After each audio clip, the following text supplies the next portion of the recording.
been prepared. The Fancy Pants fellow I got the last two is going to be preparing. The fancy pants, what? Fellow, the principal. Oh. I just have regular pants. Oh. The teacher's pants. Yeah, well, you don't have to dry clean, so that's nice.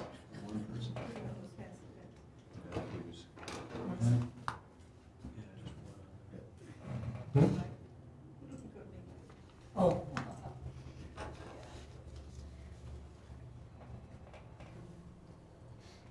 I didn't start yet.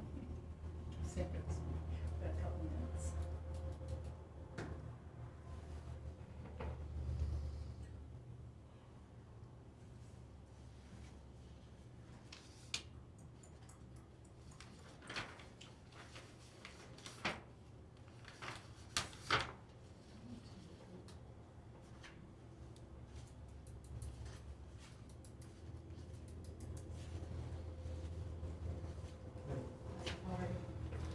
All right. So that's Steve, that's the, I think we met before.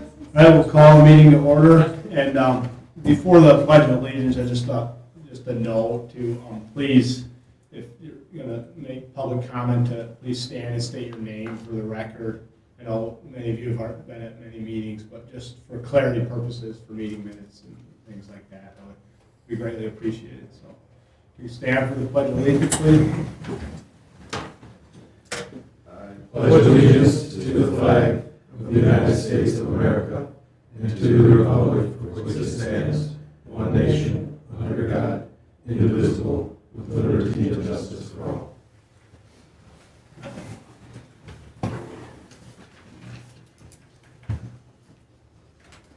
All right, call to the public. Want to make comments before we get started with the meeting? I just have a question. Scott Dietrich, White Lake Road. I know the last, I don't know if I missed the meeting or not. Last board meeting, they said they were sending back, they voted to send back the Urban Lake to you guys. They were kind of really confused on some of the language. They said that they needed clarification. Yeah, So they sent clarification. back to get a new recommendation and any additional supporting So information. is that happens on the agenda today? Because it's not a formal thing that's required, it's an So you guys informal. just do it in the back room? No, it's revising the letter of recommendation so it can go before the board. Okay. Because apparently it wasn't clear enough and that's why they weren't able to make a So, decision. yeah, and the items were the items that we walked through in our Yeah. Well, I know meeting that and said. it was kind of, it just was weird. I mean, this, the lawyer, it was kind of embarrassing because they were all kind of looking around and I seen a couple of them had discussed it, what's on their faces. So I don't know what was going on, but it just, to me, I just thought it was embarrassing. But, you guys are bringing up the private road standards. Now, isn't this stuff we should be doing during the master plan, like that in the sight lines? And are we changing something? New business number 2, private road standards. You know, we're reviewing them, and it will be part of our consideration of the master plan. Yeah, I just like wonder why you're everything. doing it now instead of waiting for the Yeah. master plan, so I was just curious. All right. This caregiver facility, what are they doing? What? Yeah, and we'll get into that when we get Okay, to that. I can't make any But, comments yeah, it's- during, when you're doing that, so, Yeah. but I was just kind of curious what was going on there in a nutshell. All right, guys. Yeah, thanks, Scott. Anyone else? All right, move to approval of the agenda. So moved. All right, all in favor? Aye. Any opposed? All right, agenda is approved. I'm sorry, who supported it? Steve did. Thank you. So first minutes for approval are August 10th, regular meeting and public hearing minutes. Sure, let's see that. I know Kurt, you had mentioned there are some items you found. Yeah, when we get to page 5, down at the bottom, the last paragraph. I think it's the next to last sentence, reads, he stated there that there is increased traffic and it should be due rather than DUI.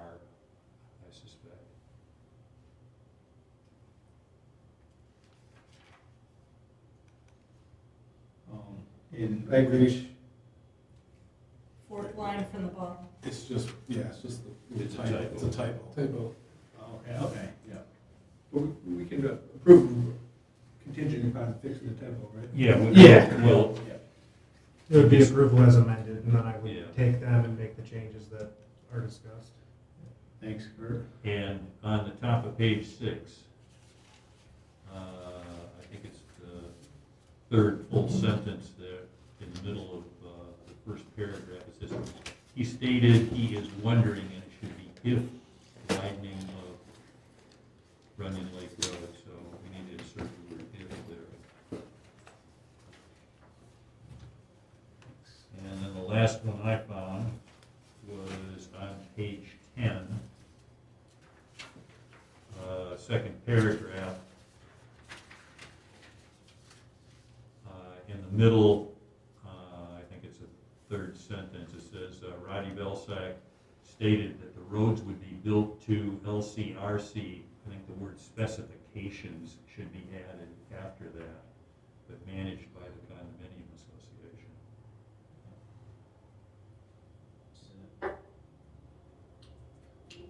And that was all I found.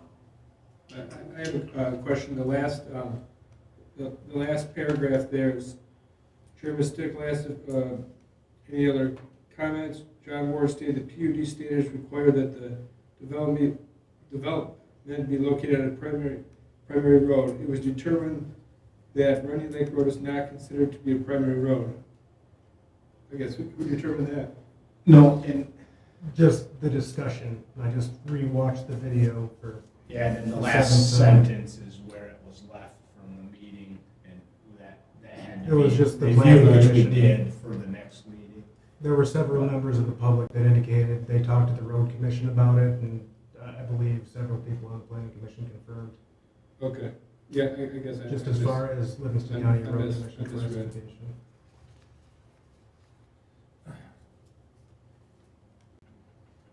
Okay. So I would move we approve the meeting minutes from August 10th and the public hearing with those amendments.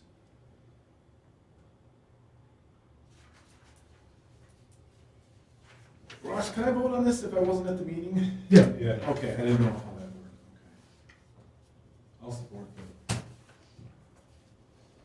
right, there's a motion and support to approve the August 10th minutes as amended. All in favor? Aye. Aye. Any opposed? All right, so approved as amended. Next item is the August 18th regular meeting minutes. To know this meeting was converted to a regular meeting from the workshop meeting.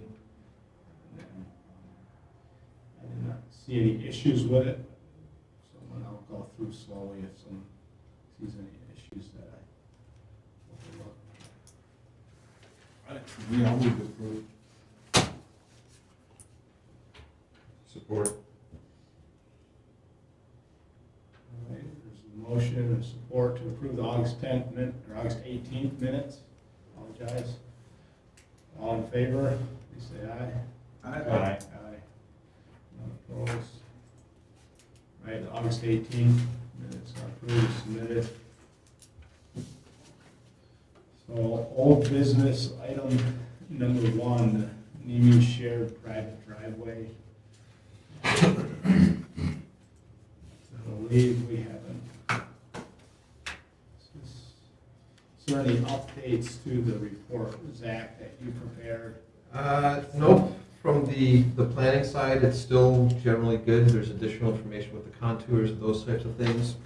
The only sticking point is that even though there's a revised shared driveway easement, I don't think it's in recordable form yet.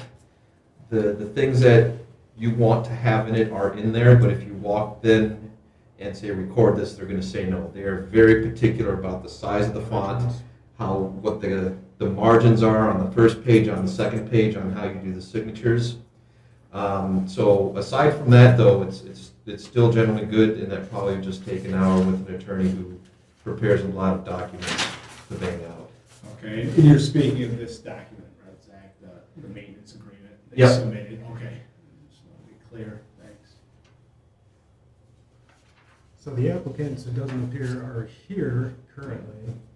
Yeah, I think we need to wait till 7:30 before public hearings.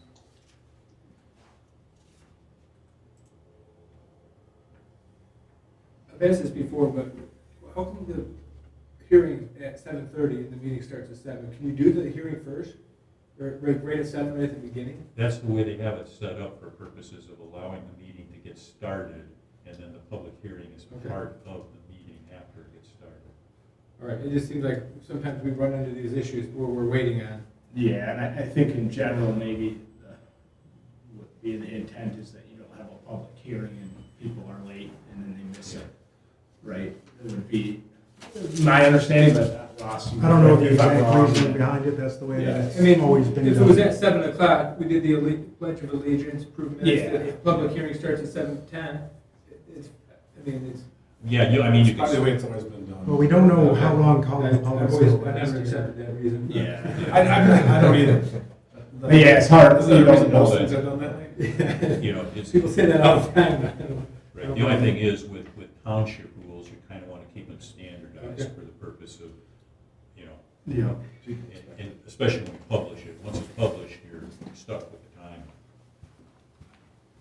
Yeah, so an option would be, and obviously, someone would,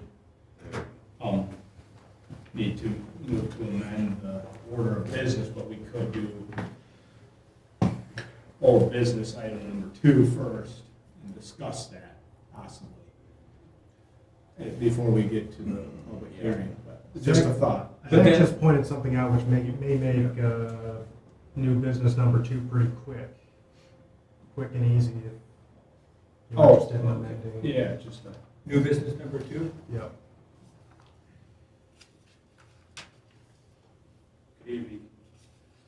Oh.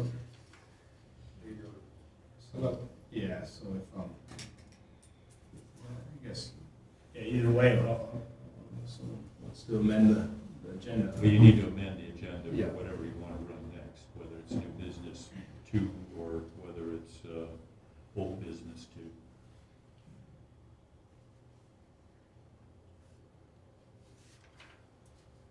Well, I guess, yeah. That's fine with me. I mean, I think that, my thought would probably be the quickest one. That's one we're kind of just getting started on, but, New business number yeah. 2. yeah. And if we can get that done in 20 minutes, then we don't have to break it halfway through. Or we start on Yeah. Okay. So just make a motion as to. Yeah, I'll make a motion to move new business 2 on the agenda before old business 1. Support. All right, so the motion has been made to amend the agenda to put new business item number 2 in front of old business. All in favor? Aye. Aye. Anyone opposed? All right, so we'll move into new business item number 2. Zach, I don't know if there's this, I'll pull up the article from zoning ordinance. Page 2411 is the page of most interest.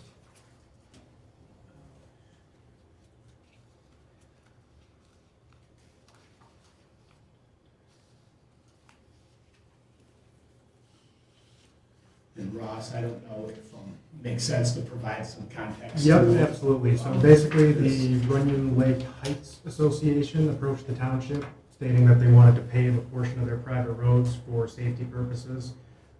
There is a subsection in Article 24 of our ordinance there, which basically says you can do upkeep, maintenance, and repairs to an existing unpaved road, but if you go to pave it, then you need to bring the road into compliance with current private road standards. In that particular instance, it's very difficult because the right-of-ways, it was platted back in 1940s, 1950s as a cottage community, so the road easements are only about 40 feet wide as opposed to the current standard of 66 feet. Because it was a cottage community, the lots are very, very small. Most of the homes that are on there are a number of lots that have been combined. I'm talking between 3 and 5 lots that have been combined for one single-family full-time home. Yep, so just based on the pattern of development, it would be very difficult for them to bring the entire road system, or at least, or even that one road into conformity with the current standards. So that's why we're bringing it to discussion. But since that time, it appears that Zach may have identified something which may allow the planning commission some discretion, whereas an amendment would not be necessary, and that's what I'll let Zach speak to. Yep, so this is tucked up way in the front of the non-conforming roads, section 24.04, for those of you following at home.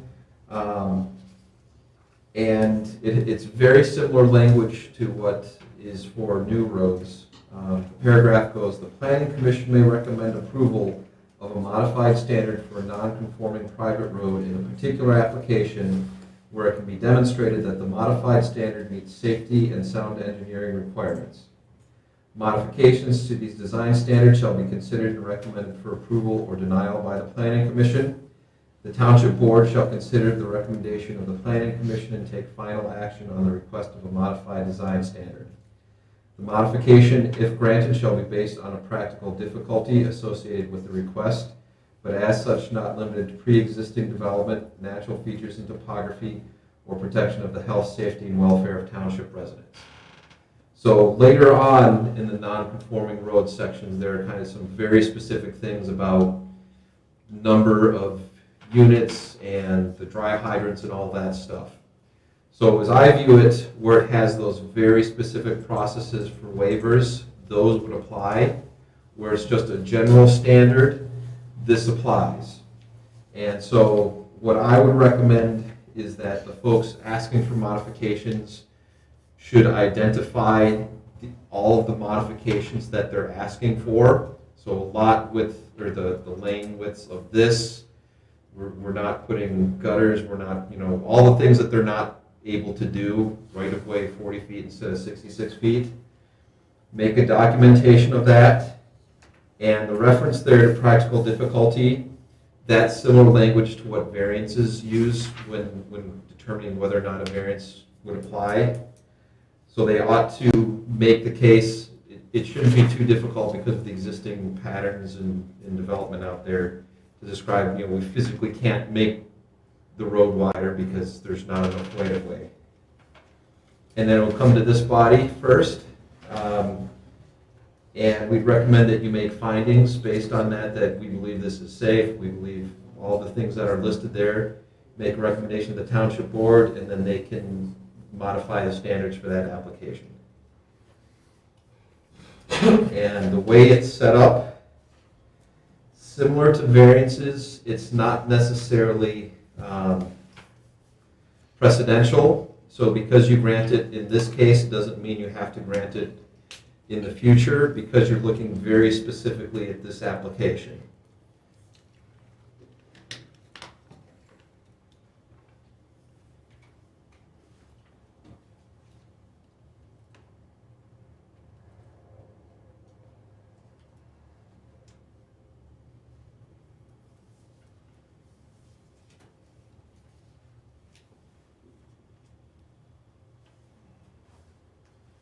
Sorry, I didn't take 20 minutes. Yeah, I guess going back to the repair and maintenance, replacement of the private road, non-conforming private road shall require bringing the private road into conformance with requirements of ordinance. That's part of that ordinance, so it's within that requirement. That's good, right? Yeah. So I guess that we don't really have a. Sorry, what page are you on? It's 2413. 15. Thanks. So that's what I think we were looking at when we first discussed this, and that was this is the first that we've discussed it. Yes. Obviously, new business. So they don't have an application. All that they have is what I forwarded, Okay. just the general email. Is that Merrill Road we're talking about? Yes. Okay. I guess my recommendation for their application would be, they say that there's ponding issues, that people are slipping, but they're just going to pave the road. So I believe that there's drainage issues, so they would need to fix the drainage issue first. And that should be in their I guess that's what I would be looking for. I agree that the overall private road width is, that's tough to do out there when that was platted. Well, they don't have the room to bring it to current Well, I mean- standards, period. I mean, Anything's possible, to be honest. not if they don't have the right of way. It may be possible, I'm but just saying, it would create a it's lot of practice. nonconformity. Right, I and know, increased I've got nonconformity. some friends that live up off of Runyon Lake Point, and that's a paved. And that's what I'm getting, it's not practical to widen it. Right. Anything is possible. Different word. So, I guess what I'm saying, is if there's a vertical curb issue, could they fix it? Yeah, they could, but is that gonna make the difference? To me, if there's an issue out there, it sounds like it's drainage related, and paving the road and with drainage improvements, in my opinion, would. I would agree. make it If safer. there is a drainage situation that needs to be addressed, that certainly would make sense, and I would think they would want to as well, so Oh, yeah, it's so gonna- the road wouldn't fail prematurely. What I'm saying is that sentence in that part of the ordinance that allows us to modify these standards is important because it's not practical to widen there. It was platted at this narrow width. We can't get meet all these requirements.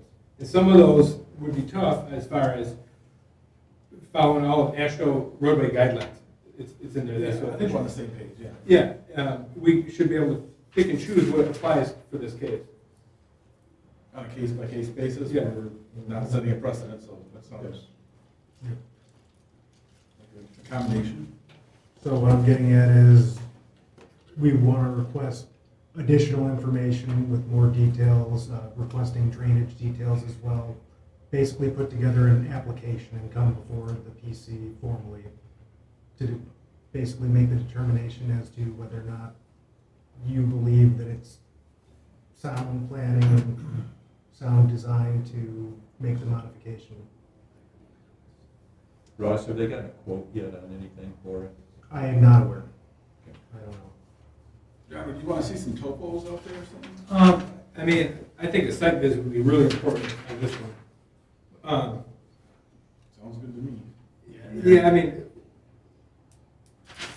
Are we looking for engineered plans? Are we looking for just a rough drawing with also topo details, or like how much I detail? think we need to see something. yeah, more, So- they put like one sentence in there, Yeah, what they're gonna do. is- so- To get them started, we To want get some them kind of started. written statement and some kind of drawing or With some illustration. grade and topos on it. Yeah, and I guess to start with, to see what we're looking at, there was no drawing before, but if we are talking about paving an unpaved road, that's increasing the impervious area and has other implications, so most likely you would want the township engineer to look at and do the Yeah, final and design. it's in the section, there's a drainage section in this article that kind of sums it up.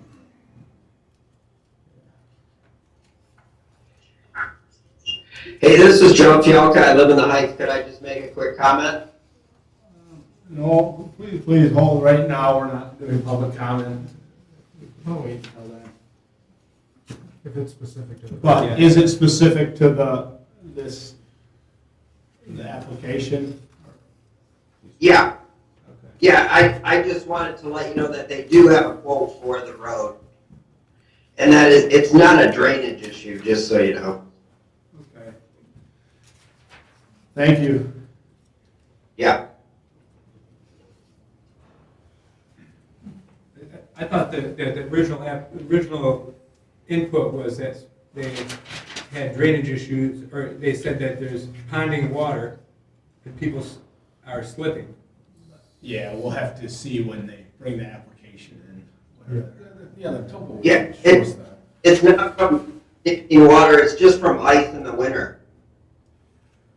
Coming up the hill to Carmer, is that where that happens, or? Okay. Exactly. I see what you mean, Yeah. yeah. I consider it a drainage issue, but yeah, that could be fixed with just paving the road and getting the water off the road. Good. So, Yes, Yeah. crown it and. crown it, yeah. Right.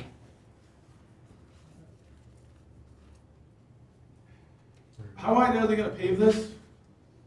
What's the intent? We don't have any We real don't have that. details. Yeah, This is just, we're just we need some looking more at work here, 'cause our it's- zoning. this was trying to figure out if there's a fix for the problem or if we need to make an amendment, and it kind of appears that we don't. We can't do anything at this No, I'm just wondering, because if it's 15,500 square feet, let's say they're gonna go 25, which is kind of narrow.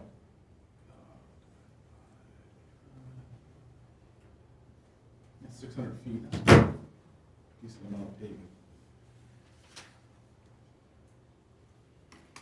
Yeah, I think they should get So Ross, the process is just to repave, it's not to take up the road bed or anything like that? All of the information I have is just that email that I sent over, which Yeah. is very vague. So what I'm gonna be requesting is as much detail as possible to get the ball rolling and come before the PC.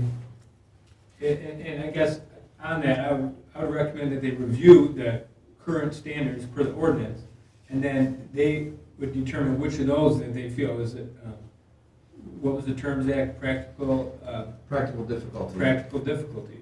So if they're just trying to, pave the surface just because that's all they can afford or want to do, that's gonna be tough without showing the practical difficulty. But they're adding quite a bit to the road bed. I mean, 6 to 8 inches of 21 will bring that road up quite a bit, plus 4 inches of pavement. I mean, that's a foot higher than the current grade right now. Yeah, and like I said, I didn't look with all the, because it references all the requirements of Livingston County Road Commission and ASHTO, which is federal requirement. So, I agree that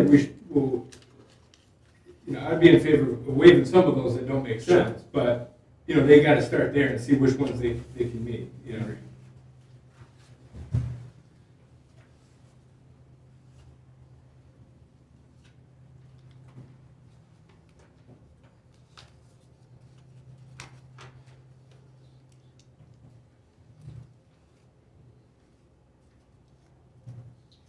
Just for note, Ross, would this require a public hearing? No, No. not unless it's required. Unless, Which it's okay, not. yeah. Yeah, have them come back with some more detail for us, and kind of, like John said, address the issues that they want us to waive, and let's look at it. I'll reach out tomorrow. There's not enough here to act on. Exactly.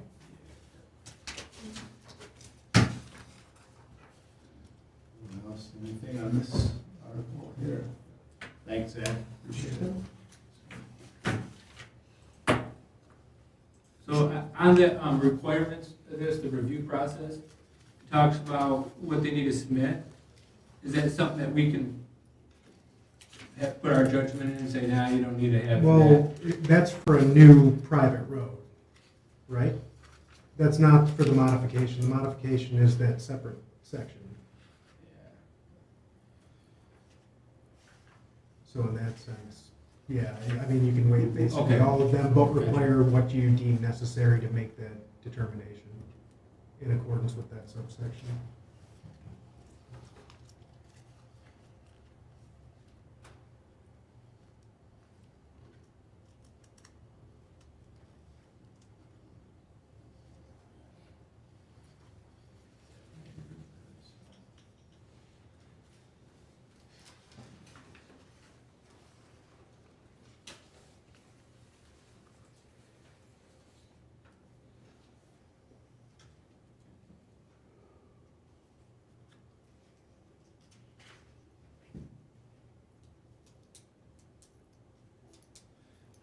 Anything else, John?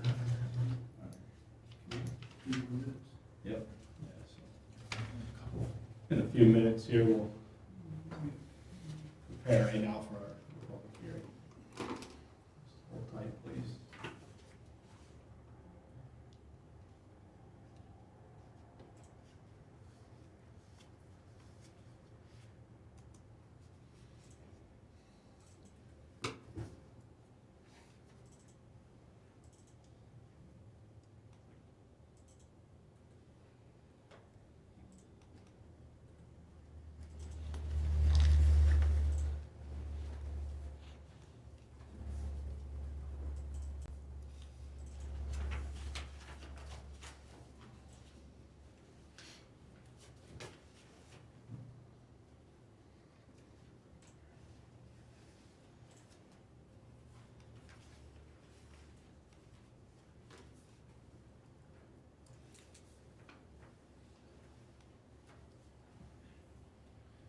Right, so I think We need a motion to suspend or, go ahead, son. Ross, will this need to go to the road commission on this road? That's not It's a an issue. private road, so no. So, okay. And John, I'm looking at this. Modifications to the approach, potentially they may need to get just a permit from them. Just where they're gonna. If they're modifying the approach, but it doesn't sound like they're intending on widening it or making any significant changes, but it's something that I would probably run past them to see if it's required. Yeah, because John, I'm looking at all here. Which, the road's already, Oh, modification. yeah, 24/9. Yeah. The road's kind of already there. Yeah, Grades I mean- and radii and all that's already. Yeah, I would say no geometric changes, that's not Okay, the good. intent, you know, that's not gonna solve their issue. No, sounds good.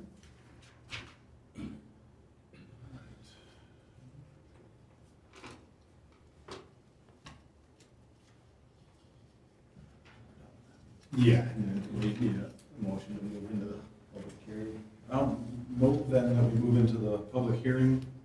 Support. All in favor? Aye. Aye. Alrighty.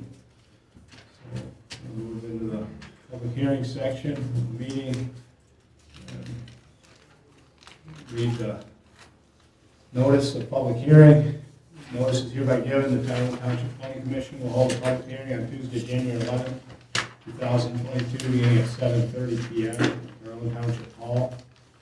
The purpose for the public hearing is to receive public comments regarding a request by Mark Nemi for a proposed shared private driveway as part of the land division resulting in 2 parcels at the end of the cul-de-sac on Indian View Trail. The parent parcel is parcel number 4704-21-100-010, zone FR farming residential. Reference Tyrone Township zoning ordinance number 36, Article 23 and Article 24. Item number 2 is to receive public comments regarding a request by Halim and Hannah Sultani for a proposed caregiver operation special land use permit at the property located at 9165 Fawcett Road. The property is zoned rural estates, parcel number 4704-29-300-029. Reference Tyrone Township zoning ordinance number 36, section 2155, article 22, and article 23. So go into item number 1.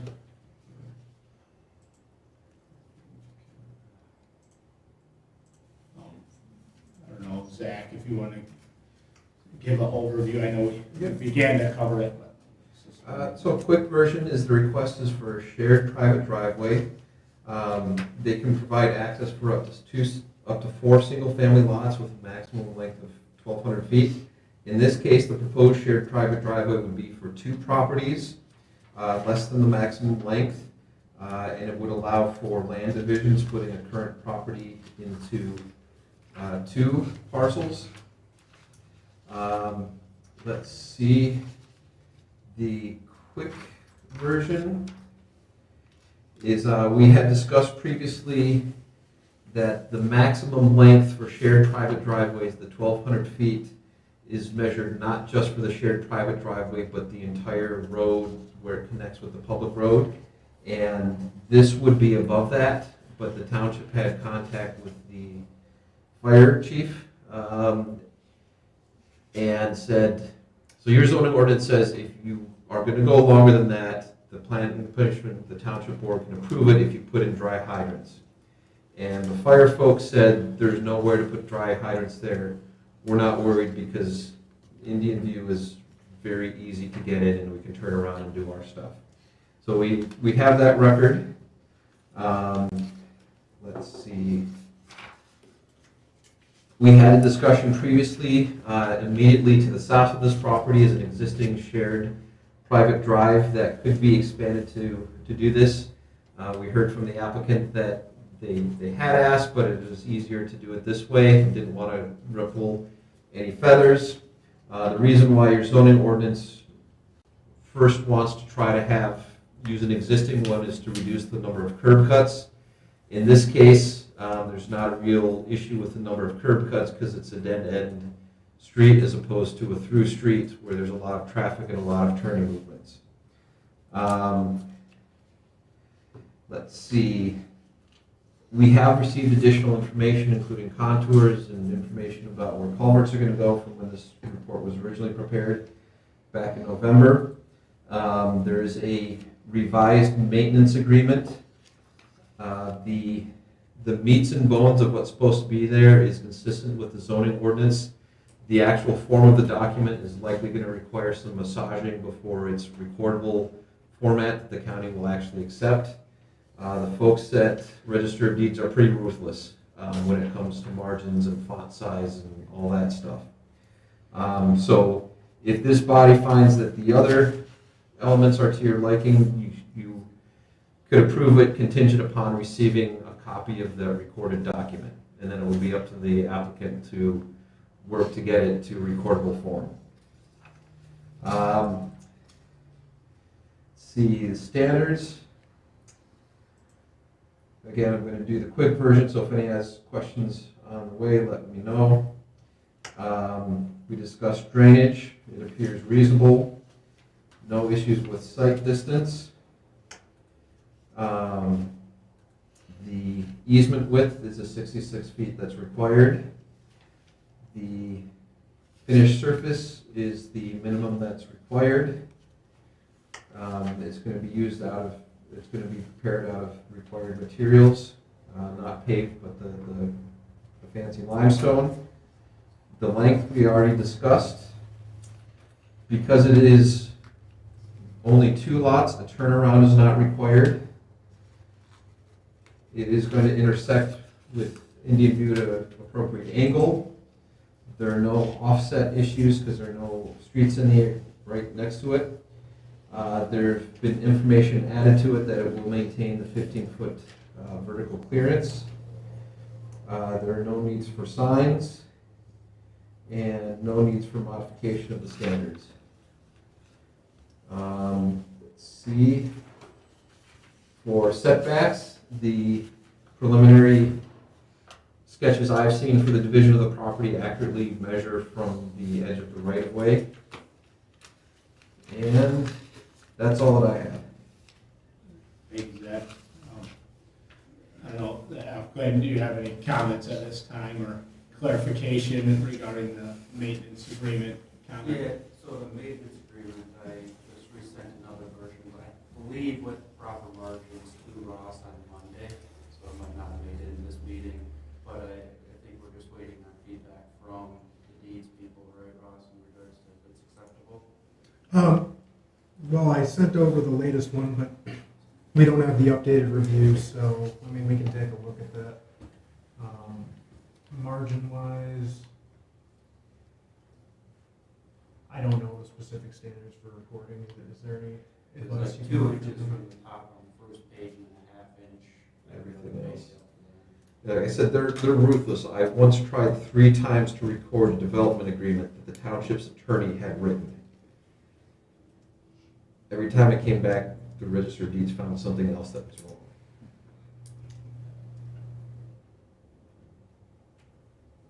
So I guess I'd be asking, can I get their contact information so I can call them and meet with them and get this document approved through them? I don't have any contact information to get this officially the way that they need it. I looked at Livingston County and I just followed what was online. But Can your people approach? Because at home, I know they can't hear on Zoom or see who's speaking. Yeah, we can. Anything else? So if people online couldn't hear the applicant, trying to get contact information, provide clarification on what exactly the requirements are for the maintenance agreement format, not necessarily the content, but the format. Is that correct, Ross? Make sure I'm restating Yep, it. that's what we properly. need to figure out. Yeah. From what I can see, I mean, it appears to be in recordable format for the most part, but I am not an expert by any means on what their requirements are. That being said, in the last almost 6 years, I've never had a maintenance agreement kicked back to us. So, I mean, it's very comparable to all of the previous ones that have been approved. It's just a question of, are the margins just right or not? Yeah, in general, it's for the content of the application. It doesn't necessarily determine one way or the other, but it is just a good note to bring up. Thanks, Zach, that way the applicant's aware, right? It is strict, but, I yeah. can change it whatever way. Yeah, understand, but just a comment for us here and in general. Anything else? All right, so I think the commission has anything. All right, Rich, could you please? I'm sorry. Yeah. Bissell at Indian View Trail. Okay. Is there room for public comment now, or are you gonna do that? Yeah, right now is great. Okay, I just wanted to clarify something. Mark, you're talking about maintenance agreement for just Our share. just your specific drives, right? Okay, I just wanted to make sure Thank you. that's correct. And one of the things the township requires, which is a very good practice, is if you have a shared driveway or private drive, that in order to prove it, you need to have a document that's recorded for all time that people can go find that says, this is who gets to use it and this is how it's going to be taken care of. If you don't do that, it gets rough in the future, or it can get rough in the future. So Zach, is this recorded with the deed or not? It's With the register of deeds. with the register of deeds, so it's in Liber and Page, the Yeah. big thick book there. But when anyone does a title search, it'll pop up for both of those properties in the Yeah. future. Thanks. All right, any other comments regarding this application from the public?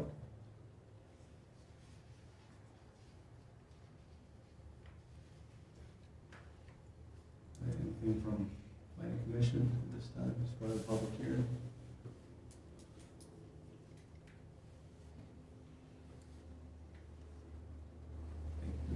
I think we can decide to, or we don't have to make a recommendation on it during the public hearing. It's after. It's after Yeah. usually. It's when we get Yeah. it back into the. Once Yep. we're once we're back Understood. into the regular meeting. Just make a note of that. All right, so item number 2, receive public comments regarding request by William and Hannah Satani for proposed caregiver operation, special land use permit. Let me find Zach's report here.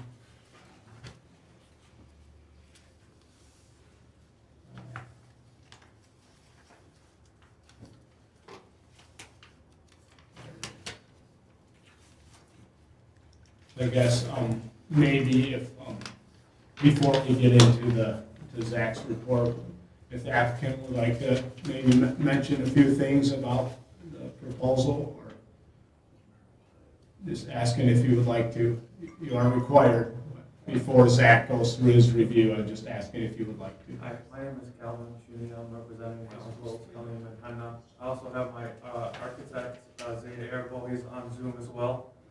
Okay. And he can answer any questions regarding the plans and how the operation will be set up, and anything operational wise, I can help with answering that. Okay, Yes. thank you. All right, But thank you. everything is pretty much laid out on the use statement that I provided. It's pretty in detail regarding the operation, so like any broad questions you guys have, I will answer them for you. Okay. Thank you. Yep. All right, Zach, so I don't know if you could run us through here. I'll do the quick version to help inform public Yes, comments. perfect, thank you. So my apologies, when I originally got this, it was my understanding that it wasn't going to be a public hearing tonight, so scratch that out in the report when you see that. So the request is for special land use and site plan approval for what's the fancy term of our medical marijuana caregiver operation. Special land uses are those uses that potentially have a greater impact on the area or the community, so they require this extra review, the public hearing, the public notice, and there's more opportunity to place conditions on it. In Tyrone Township, medical marijuana caregiver operations are special land uses in this area, actually through basically all of the township. There are a couple of limitations. maximum number of plants that one can grow, which is consistent with what's proposed here. Property's at 9165 Fawcett. The plans call for using an existing accessory building in the back of the property for the use. As noted in the revised statement of use, or use statement, which I haven't had a chance to incorporate in the report, they can talk about the details of what they're doing to the building. So no physical changes on the outside. Let's see, no issues with additional structure. The one thing we know, so this is a bit peculiar, even though they're not adding something because it's a special land use, it has to have a site plan. And the base starting place for a site plan is all the stuff has to be on it. Even if you're going to do a daycare center or a family daycare home with 7 kids there, it's considered the same thing. So we know on page 5 that there are a number of items that aren't necessarily detailed in the site plan as it exists. We would recommend documenting that at this time, just so you know where things are, and especially the setback from the accessory building to the water body there. It looks like it's very close, and so it's good to document just to confirm where that is.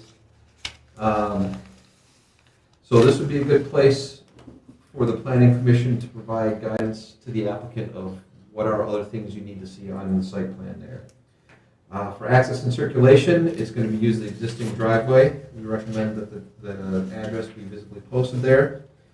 No issues with parking or loading. For essential services, we recommend adding the existing utilities to the site plan. And one of the things, it's not very common for smaller growing operations like this, but for larger ones, we're aware of issues with electrical supply, especially if you're at the end of the line and it's not the full 3-phase power on top. So we do recommend confirmation that the load in the area can support it. There's no calls for additional landscaping or screening. If you've driven the street, there's a lot up on there already. They mentioned that there won't be any outdoor lighting added as part of this, except for some security with motion activated. They've mentioned that there's going to be no outdoor advertising or signs. And we can get into the medical marijuana usage standards a bit more after public comment, if that works.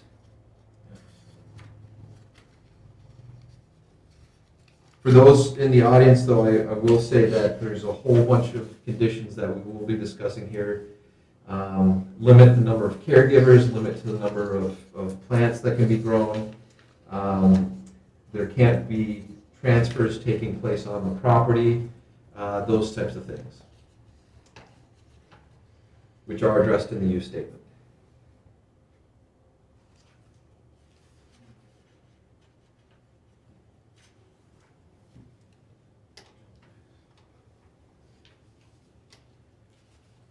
You guys want to see items before we move to public comment here? I can go to the use statement here.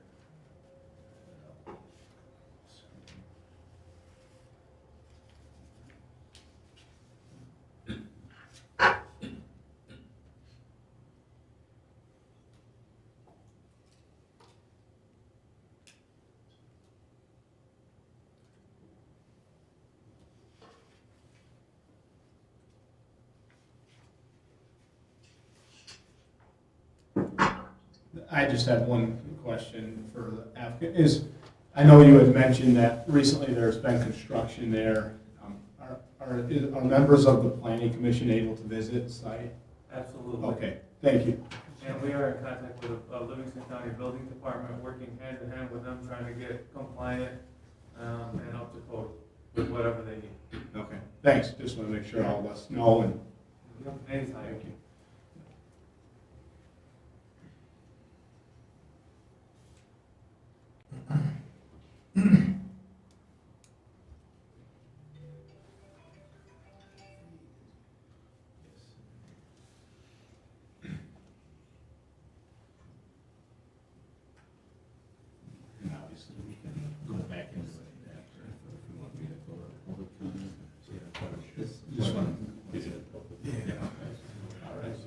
We'll move to the public comment regarding this application. So if you could, come up to the front, please state your name, and where you live, please, if there's any public comments regarding this. Yeah, I'm C.J. Callahan, and that property's a house away from me, and I am absolutely against any drugs being manufactured there for whoever. Doesn't matter if it's for medical or not. In my understanding, they've been growing this stuff without a permit already, is that correct? We do not have knowledge of this, Yes. Really? Yes. but I don't know. Really? Ross, have you? Yeah, there was a, that's what brought this to light. Oh, okay. Okay, thanks, Ron, thank you. Yeah. Since that time. Mike Cunningham knew about it when I talked to him. Yeah. How was it you wouldn't know?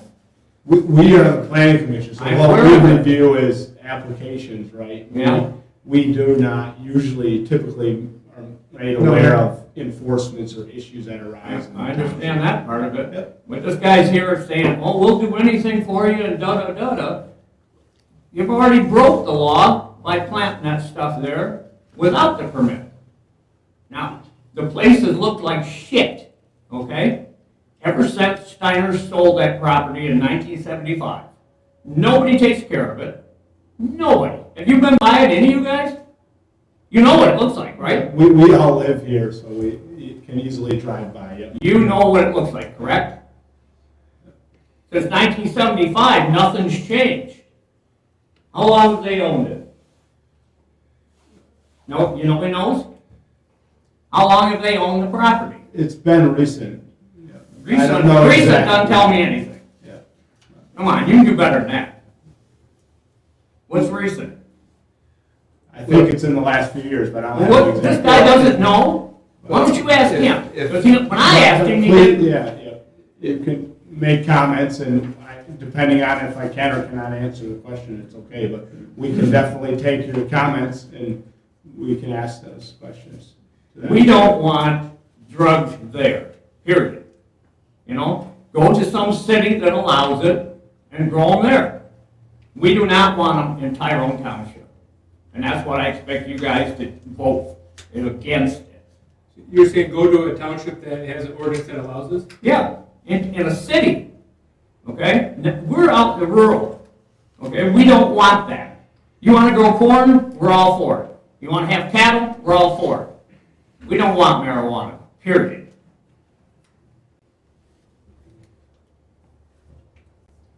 Thank you for your comment. Okay, so what's the story? Nothing's changed since 1975.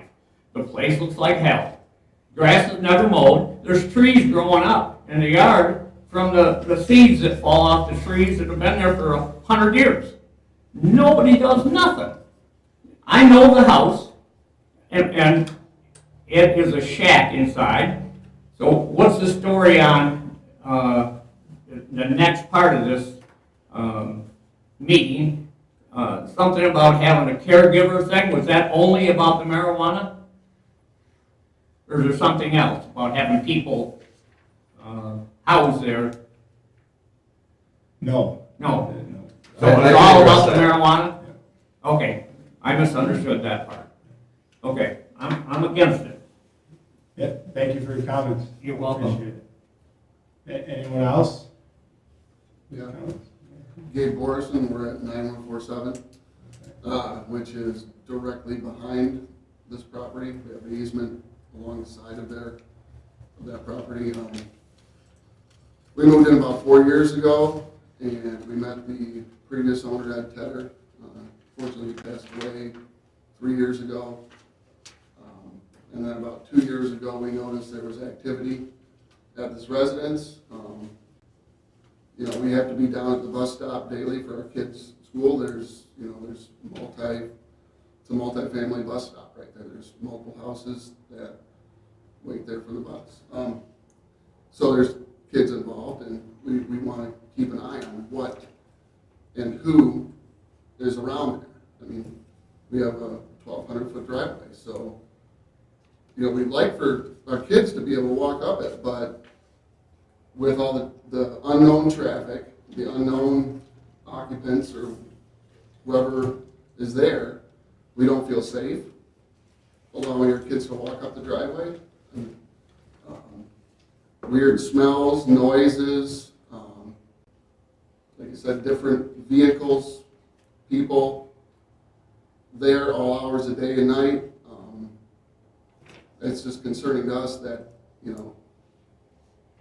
there's no, there's, not that we know, there's no round the clock,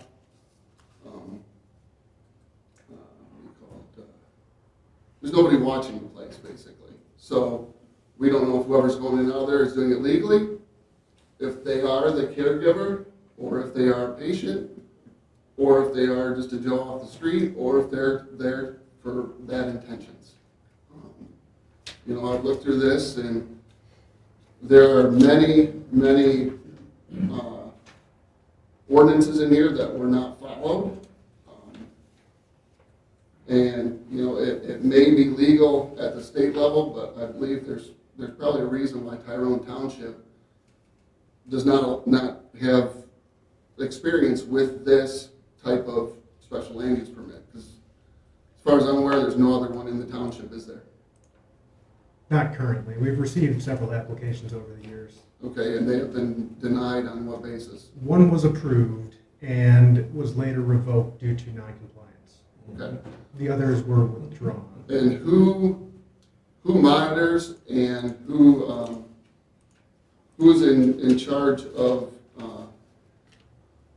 determining compliance or non-compliance on this?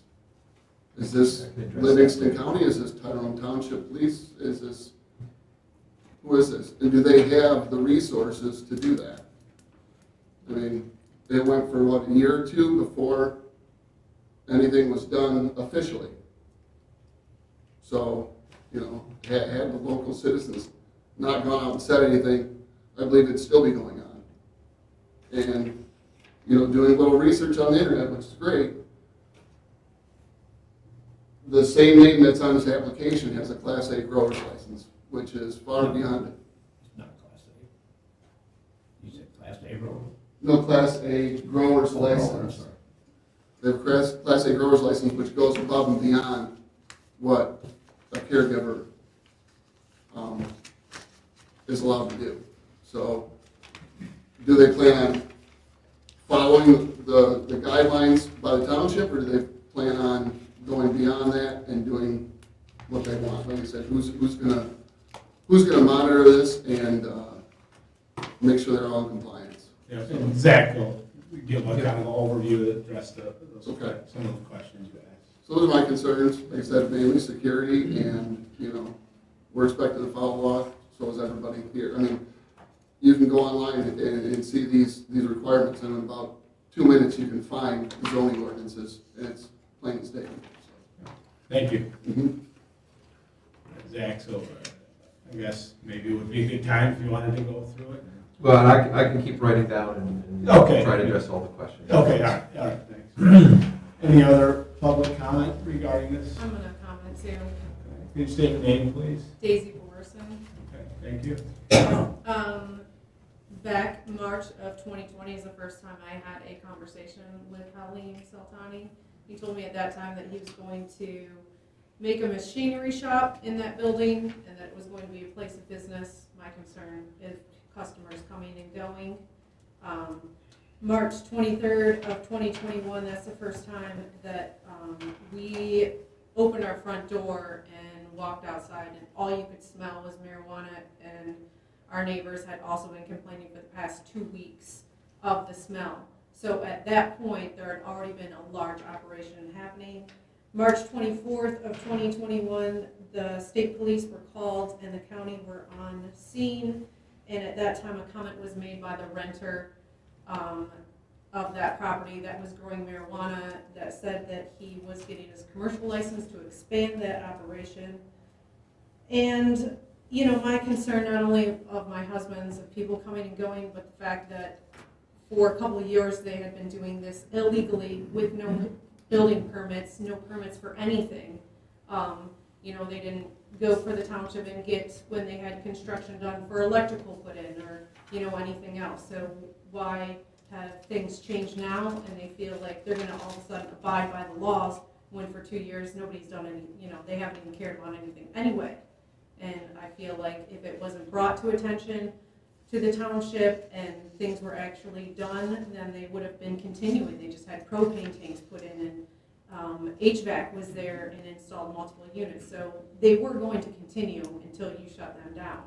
So I don't think any laws, they'll care about anything if you approve this. Amen. Thank you for your comments. Any other public comment? Scott Dietrich, White Lake Road. I am aware of one of your neighbors, Jackie Callahan. She's very concerned about this. She lives right down the street. She was talking to my mom about it the other day. And she asked me what was going on with it. I said, I don't know yet. But she's very concerned about it. I find it troubling that we keep getting to these issues with people coming here and asking to do business on their property, but they send their nephew or they send somebody else to do their bidding. I want to hear from the applicant. Where's the uncle? Is he here? I want to hear from him. He's the one responsible. He hasn't complied. Why do you reward people that don't comply? They show you what they are. They're lawbreakers. I've dealt with this down the road from my house. You know, you give them an inch and take a mile. And they've already took 10 miles before they even they know better. They just go ahead and do it. The guy should have been thrown, slammed in jail, and put away for a long time. I'm not anti-marijuana, don't get me wrong, I'm not anti-beer. But there's a proper procedure of doing things. These people don't, and they won't. And we've seen it. Just like what's going on down here on Old 23. I have to answer the storage place. But, I mean, they're not going to comply. And who's going to babysit them? Ross, do you have time to babysit them? No. And the police ain't going to have time. I mean, the neighbors, they got to police it. I have it across the street miles. It's getting ready to open up. They're going to put drug addicts and alcoholics. I couldn't fight it. The state overrode it. And then I had the heavily centered farm, did the same thing on the weddings. Music blare, I mean, you know what? And they did everything without pulling permits. But you know, you just can't reward these people. You know what they are. They're not going to follow the rules. And I wouldn't want it next to my house, I'm sorry, because of the crime. And these places have been broken into before.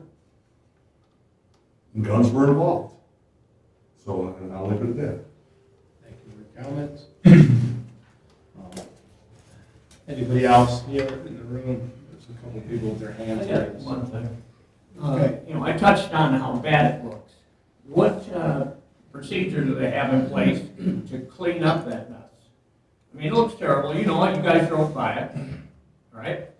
Are we going to not have a nice neighborhood because of one bad egg there that decides he wants to grow drugs and let his place look like hell? You know? I think he needs to do a whole lot of work on that place before he even thinks about growing marijuana.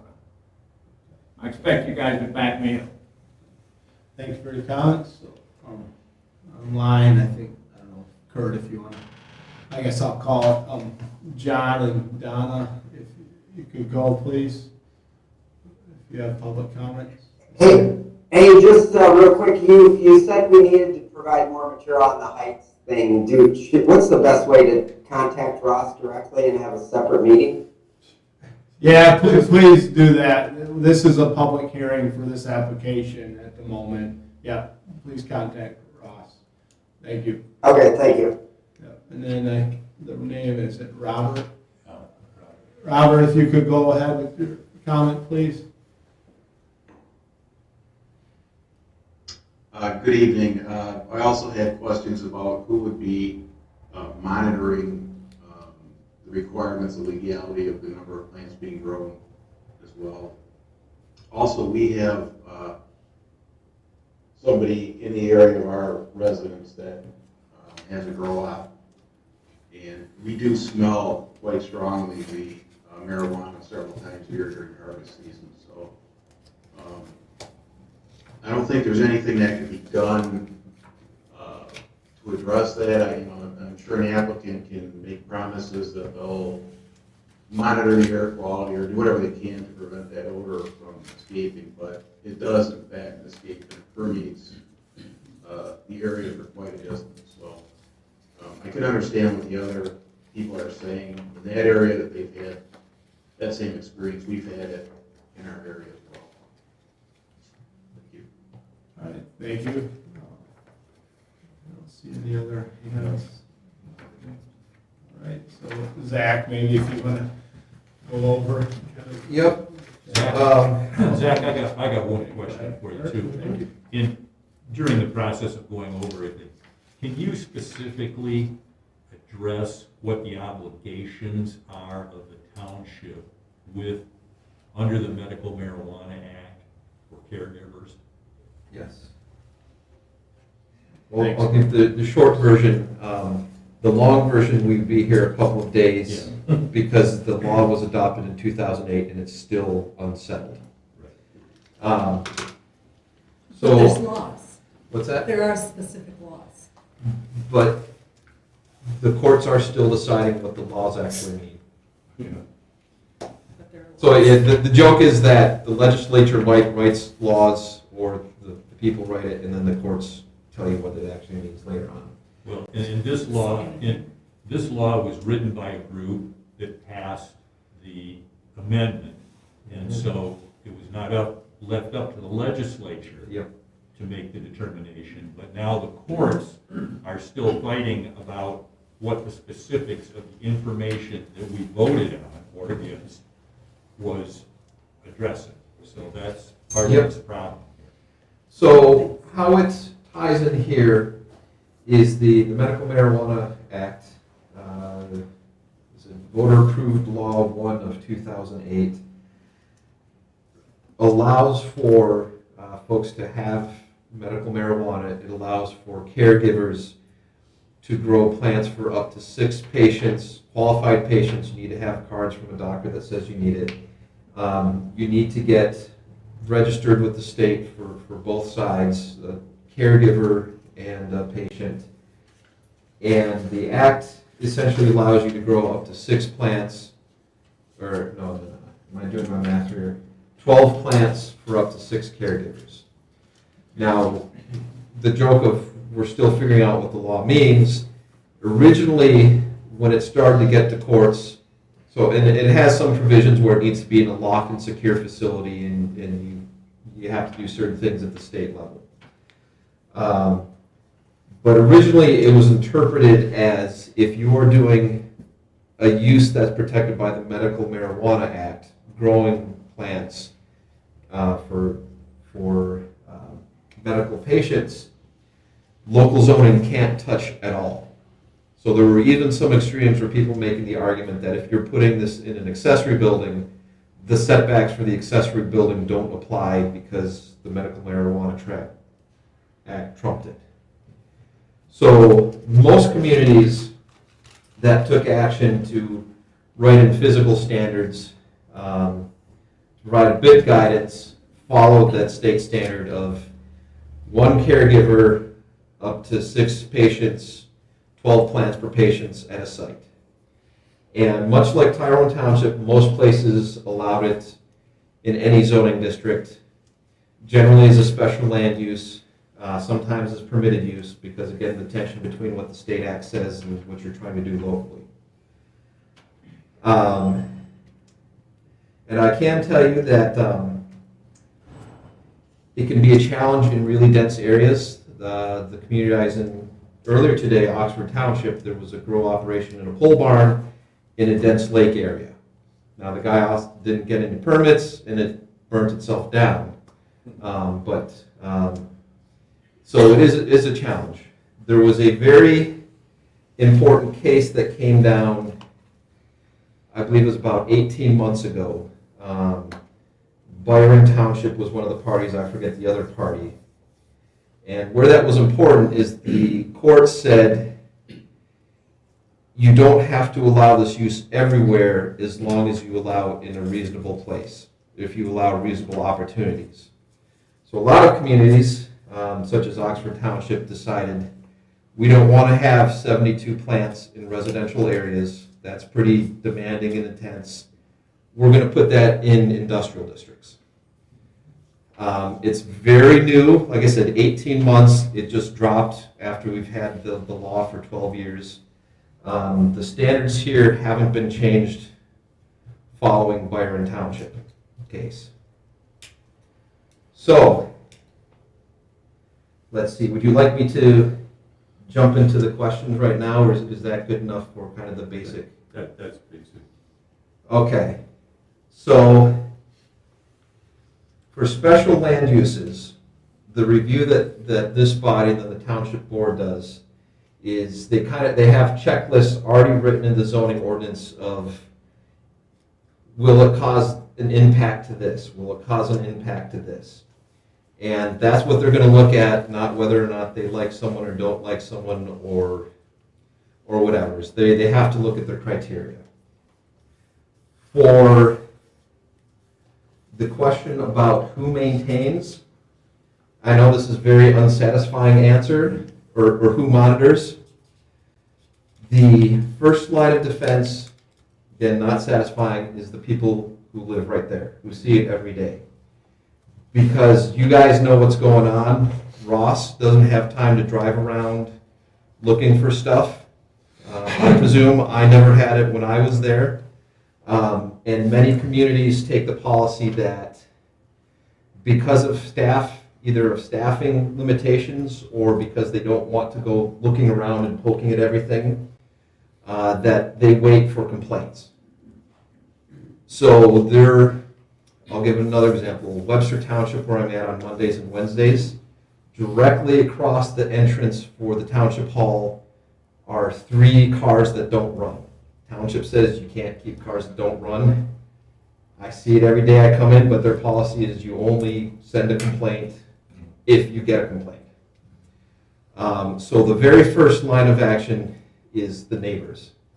Another example is there are sometimes for site plans, like the landscaping plans, where not enough landscaping goes in, or the lights are pointing at a weird angle. That's the folks who live there and are paying attention bring it here. So for the maintenance of the property, that could be something that could be addressed as conditions, that the grass be maintained, that the shrubs are done. But the township, outside of that, I suspect you have an anti-blight ordinance. So there are other means, not just for this property, but properties throughout the township if there are issues that can be addressed. But township needs to hear about it. Let's see. So one of the things that is valuable with the special land use is that the planning commission and then the township board has the opportunity to place more conditions on it. So we heard from neighbors that there's concern about who might wander through or what you could see. So if this body finds that there is concerns with that, you could say we approve this with the condition that you put a 6-foot fence along the property line, or you put landscaping or a berm to address potential concerns that could cause negative impacts. Let's see. So yes, the township's standards in section 2155 for medical marijuana uses don't require the caregiver to live on site. It doesn't require anyone to live on site, which isn't uncommon.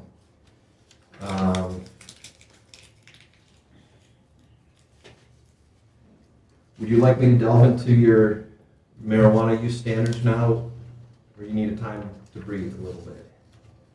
I think it'd be good while we're on the topic to review it, unless you guys feel otherwise. So, again, these are the standards that they have to evaluate against, and then ultimately the township board. Again, in section 2155, medical marijuana uses, and I'm going to start at H because that's where the real meats and potatoes begin. And so the first H requires that any person who's been issued and possesses a valid registry identification card as primary caregiver is a medical marijuana caregiver operation for the purpose of this ordinance is, and needs to meet the standards below. Let's see. So the site needs to be under the control through written lease, contract, or deed in favor of the primary caregiver or qualifying patient. In this case, it would be the caregiver.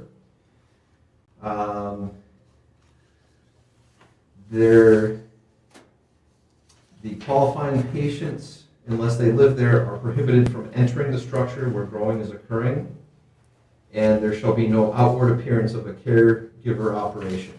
So there can't be a sign, marijuana, marijuana, marijuana, or whatever. One of the things we raised in our review is that it's not entirely, there's an owner and then there's an applicant, and we recommend that tightening up that this person is the caregiver, and if the caregiver isn't the applicant, it's written that I hereby give so-and-so permission to act as the applicant in this case. Another one is that there's only one caregiver per approved caregiver operation.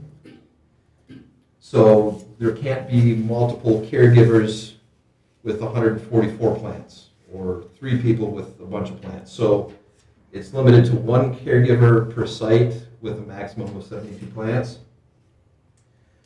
And the use statement says that there will be a single primary caregiver. Delivery is required. So transfers of medical marijuana from the primary caregiver to his or her qualifying patients shall be accomplished only by the delivery of medical marijuana by the primary caregiver to the home of the qualifying patient. No on-site transfer to a qualifying patient is permitted. So qualifying patients can't come here to pick it up. They shouldn't be driving by the side of the road. It has to be delivered by the primary caregiver. And that is addressed in the use statement there. And as Mr. Nicholson noted, that with a special land use, with the conditions, if they're not met, the approval can be revoked. So it is fairly tight. There are mechanisms to correct errors or violations. Sales of paraphernalia is prohibited. So drug paraphernalia cannot be sold as part of the operation. Primary caregiver operation shall not bear any sign or emblem that would indicate the presence of the medical marijuana act-related activity. The use statement does say that there will be no signage. Consumption of marijuana by a qualifying patient shall not occur at the operation. Shall not consume marijuana on any form of public transit or in any public space. So patients won't be there consuming the marijuana product on site. And I believe that's addressed in the use statement as well. Yep. The growing of medical marijuana needs to be consistent with the Medical Marijuana Act. I mentioned that it has to be a secured blocked facility. In this case, it's going to be inside the accessory building in the rear of the property. You can grow it outdoors. The fences kind of look ridiculous. You have to put fences on the top and the side and all that weird stuff, but it happens.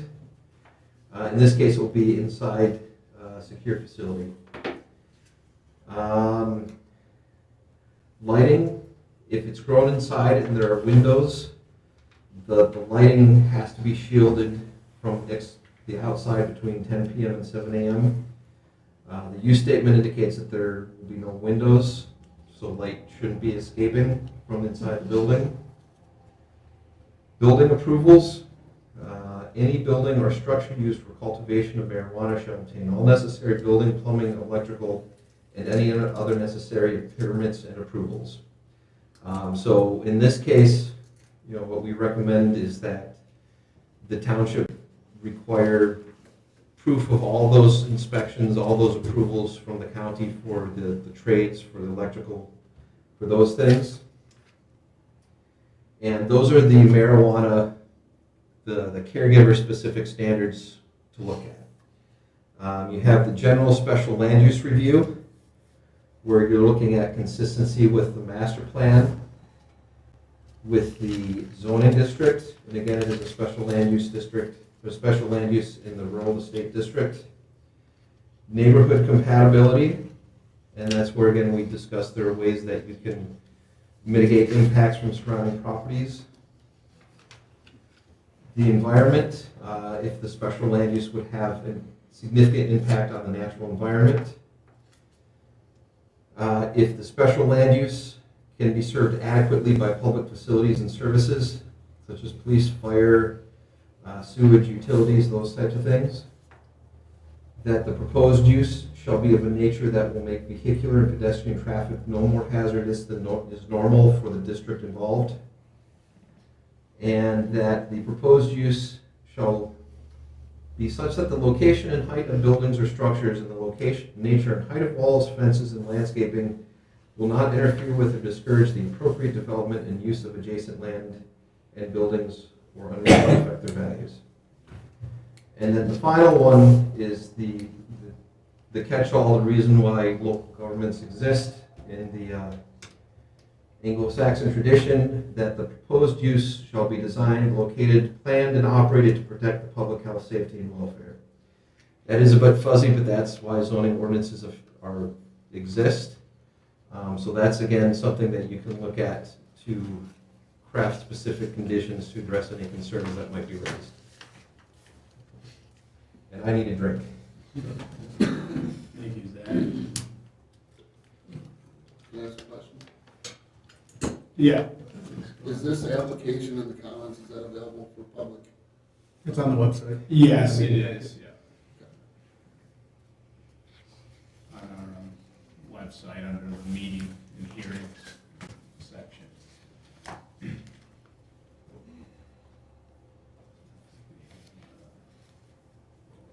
Hey, Zach, could you go over a little bit more about the Biden case again? You said that they're basically, that's unsettled, but it's going through the system, and that was basically that it needs, in their opinion, should be located in an industrial district due to the, basically the odor.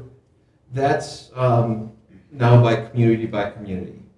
So originally, the interpretation was that if it was a protected use of the Medical Marijuana Act, local units of government can't really stop it or touch it, and including caregiver grow operation for 72 plants. After the Tyrone Township case 18 months ago, the courts said, well, no, it makes sense that there are places where you may not want these, so you can put some reasonable standards and limitations as long as you don't prohibit the use within the community. So what's happening in a lot of communities that have industrial areas is they're putting them there, again, because of the electrical challenge. That industrial parks tend to have a lot greater capacity to handle that than single-family houses. But that's not, or some communities will even say you have to do it in ag on a large lot now. But your standards were written before, when there wasn't a lot of thought or confidence that local units of governments could prohibit it more.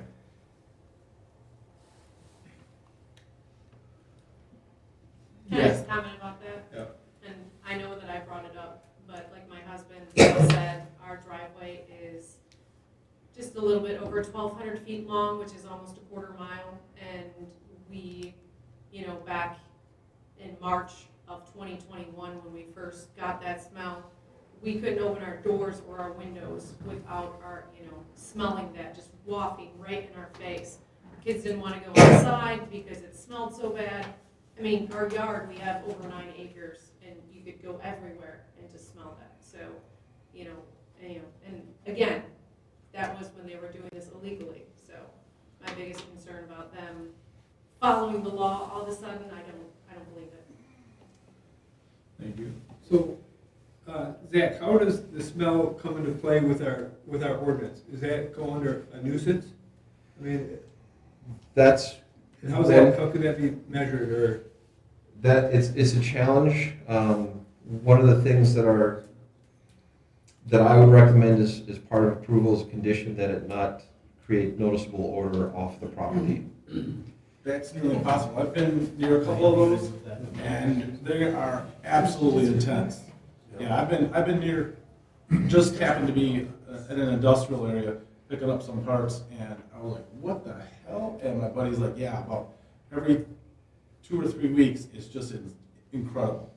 And I was like, where is it? And he said it's like 600 feet away, but it was very, very noticeable, Yep. absolutely noticeable. It is a challenge, there I are ways don't- to do I it, don't it costs see- money. yeah, I think the Byron precedent is a good precedent that I'm thinking fits here. But, So, just for Steve, clarification. yeah, to clarify, that's would require a change from the board to change the ordinance. Yep. Right, so he's not saying, we can't just say, well, I don't like it at this lot, because that ordinance allows it for the. Right, but my point is that because of the smell, you could deny the special land use because of the welfare, right? Zach, is that true? If you believe it creates a substantial negative impact on the use and enjoyment of neighboring properties, yes. That's, yeah. I mean, And just for clarification on where we permit it, it's only in a few residential districts, I think only FR and RE. So the higher density zoning district is not permitted. It is permitted in some commercial districts and industrial districts as well. But FR and RE, which are our lowest density zoning districts, those, since we implemented this way back when, before I started, that was the residential zoning district where they felt that it would be suited. Yes, and they kind of followed kind of what the Byron case. But you said ours was revised since the Byron case. Not the zoning districts that I recall. No, our was not revised since the Byron case, that was just. So I thought prior to the Byron case, township was not allowed to regulate which zoning.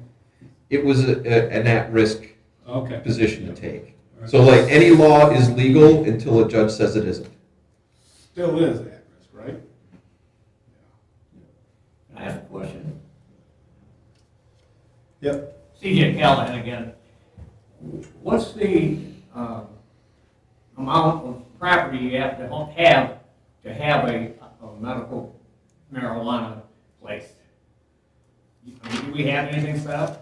Yeah, and Ross was mentioning that he's, Well, I didn't. it's in certain zoning districts, and what I understand is FR and RE, but we'll have to clarify that.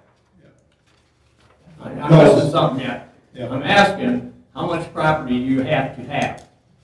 I don't believe we have a standard for that. So we could buy a lot on Lake Shannon, and you guys would be good with us growing marijuana? That's not a permitted special land use in that zoning district. That would be R1 district. This is FR and RE. which Well, I'm is- FR, Right. okay? And this guy's got a different classification, he's only a house away from me. How do you do that? It's based on the zoning map. Okay, that's fine, but that doesn't make any sense to me. He's one house away and he has a different classification, why? Nobody knows? At some point in time, the township decided you have to draw a line between zoning districts. Okay. And I like to describe this is what they call Euclidean zoning, where everything is kind of separated by the use, like an old TV dinner with the Salisbury steak and the apple crumble. And how the map gets determined, there are lots of elements that go into it. I can't speak to exactly where the line was drawn because I wasn't here, but it depends on the types of roads, what services are available, the types of soils, those types of things. He's one house away. You think the soil and that's gonna change that much? It's all part of Steiner's old farm. Yeah, but you have to have lines somewhere, and it just happened to fall between your two parcels. I mean, the zoning changes from one to the other, and it just changed between those two. It has, Yeah, and just for that comment, for that, none of us were here when that map was created, but understand your question, right, and your comment, understood. I appreciate that, but I don't think I got anywhere with you, to be honest. Okay. So Where it you're changes, you're right somebody next- ought to be able to tell me that. You're right next door to him, to the east or to the? One house away. So 2 houses to the east? East. I am one house away. There's, To the east, yeah. pardon me? To the east.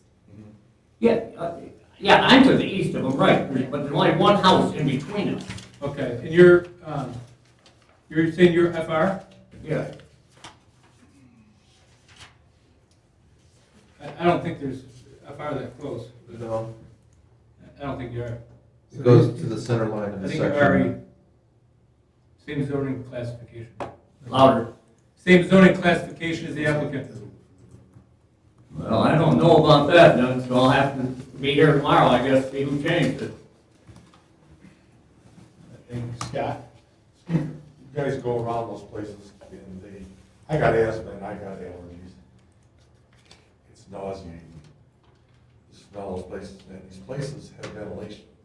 Just because you grow them beside the air comes in and out of those places. They have to have ventilation. You can't keep the odors in. Steve's 100% right. And listen, I never could stand the smell of it. Nauseating, I'm sorry. All right. Thanks, Scott. I guess with the smell, there's things in there, in the application about that. Would the applicant care to speak on what you propose to do about the odor? Yeah, so I just want to assure you guys that we're here in good faith.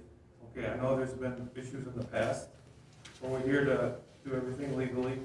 We're investing a lot of money in this place to fix it up, do it right. We assure you that we're making the necessary investments to do everything that the city and the county and everything that they need to be up to code. We're adding state-of-the-art filtration system so that any odors that are released from the plants are dissipated. We're adding foam all around the building, 6 inches thick. On top of that, we'll be foam boards. So we're doing everything that this industry requires to keep, odor secure. So that's one thing I can assure the neighbors, that we're here in good faith. We're not here to hurt your children. We're not here to hurt you guys. We're here just to grow medicine for our patients legally, and that's all we're trying to do. Are all your patients? Oh, hold on one second. Excuse me. If you could direct your comments to the planning commission, please. Thank you. Anything else? Yeah, so in regards to I know that the odor is a major issue, but I can assure you, we will make the necessary investments in there to make sure that, and they have been done, and even if we need to invest more money in odor, and making sure that the odor is yes, and the noise, and we're gonna make sure that everything is done the right way. I got a question on the odor. So in March of 2021, did you have this odor system in place? No, sir. Just recently, we invested in the barn to make sure that that the barn has been revamped, and I apologize we didn't go through the necessary steps of getting the permits and whatnot, but there's been new ownership in the property since last summer. The old owner we had issues with that, so now we're starting fresh. We want to do everything legally in respect to the neighbors and the community, and abide by the law regarding caregivers. Are you presently growing plants there No, now? sir. We're waiting until everything is legal, we get all of our approvals, and we just want to respect the neighbors, the community, and the township, and do everything right.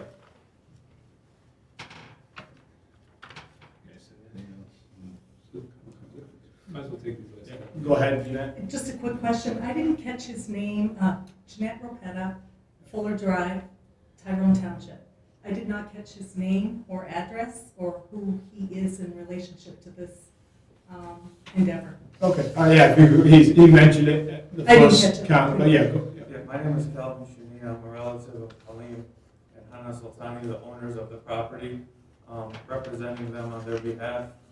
And Your legal representation? yes, yes, We've received legally with the this city. letter. Yes, so I am the representative. Thank you. Yes. All right, you had a question, sir?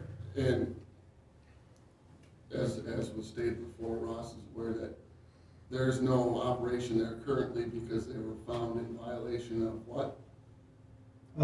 Well, they're required to have a special land use permit in order to operate the caregiver operation, period.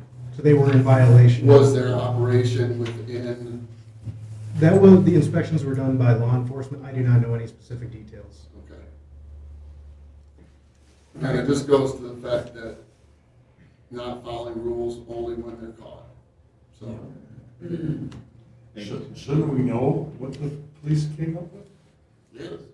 I mean, if they did an investigation. As far as I'm aware, I can try to see if we can find Yeah, we should additional know. details.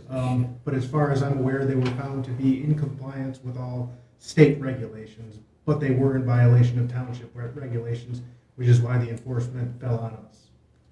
So is that Livingston County? Would that? No, it is through the state and the township. The county is involved when it comes to structural building permits. Livingston County Sheriff could potentially enforce, but they're enforcing the laws of the state. I'm just looking where to go for, with the Freedom of Information Act. I can find out this. Do I go to Michigan State Police? Do I go to Livingston County? Where do I? Whoever was there. I believe the supervisor has the details. If you contact us tomorrow, we can get you that information. All right. Now, my question, and maybe you can ask this guy, do the people that are getting this marijuana, do they live within our township? Now, you can ask that question, and after I get an answer, I got another question for you. I guess, my question is that required per the ordinance? You know, We're here for we're here- public comments, and I've made one. I know, and I'm, Ask the question of the gentleman, so he can reply, and at that point, and I find out the majority of it isn't in Tyrone, then the question is, go back wherever you live and open it up in some area that's industrial, and leave our little bedroom community alone. So if you ask that question, I'll be right here listening. Yeah, and just for clarification, when we, and maybe Zach can correct, when we receive an application, we have to review it impartially. We cannot ask questions, like John mentioned, is we have to review it based upon our ordinance. And the ordinance states that it has to be to qualifying patients. It does not state that they have to be qualifying patients that live in Tyrone Township. So the reason he's doing it out here, because the land's cheap, okay? And that's all it is, and he's gonna wreck our area for his benefit. We're not gonna get a damn thing out of it. So Zach, I don't know if you wanna, if you or Ross wanna clarify what I, or go on top of what I said, but. Yeah, so both your zoning ordinance section 2155 and the Medical Marijuana Act don't have residency built in about how far folks have to be from the facility, but they're, well, I'll put one exception to that. If the caregiver or if the patient lives there, then obviously they're gonna live there. And that allows certain things like you can consume it on site because that's where you live. But in general, it's blind to whether they live here or in Fenton or in Ann Arbor. As long as they're a qualifying patient, they've got the papers from their doctor, the standards are blind to where they live. Thanks, Zach. All right, he talks about this fancy air filtration and everything. He can't even mow the grass. Give me a break. You expect me to believe that? Are you guys gonna expect him to take care of his property so it don't look like hell? Yes or no? he's expected to follow the ordinance. Is there an ordinance about having your place unkept? We do not have as far as mowing, maintaining lawns, we do not have anything on that. We do have machinery, equipment, inoperable vehicles, sharp metal objects, anything hazardous, chemicals, materials, things of that nature we do. What about the house? As far as house, it just needs to be sealed up. So if there's any openings, they need to be boarded. So nobody lives in it, and that's okay. So it needs to be secure. Pardon me? It just needs to be secure, so that there's no ingress or egress, no way that someone can get in. Well, they got signs saying don't trespass, so I don't know if it's sealed up or not, do you?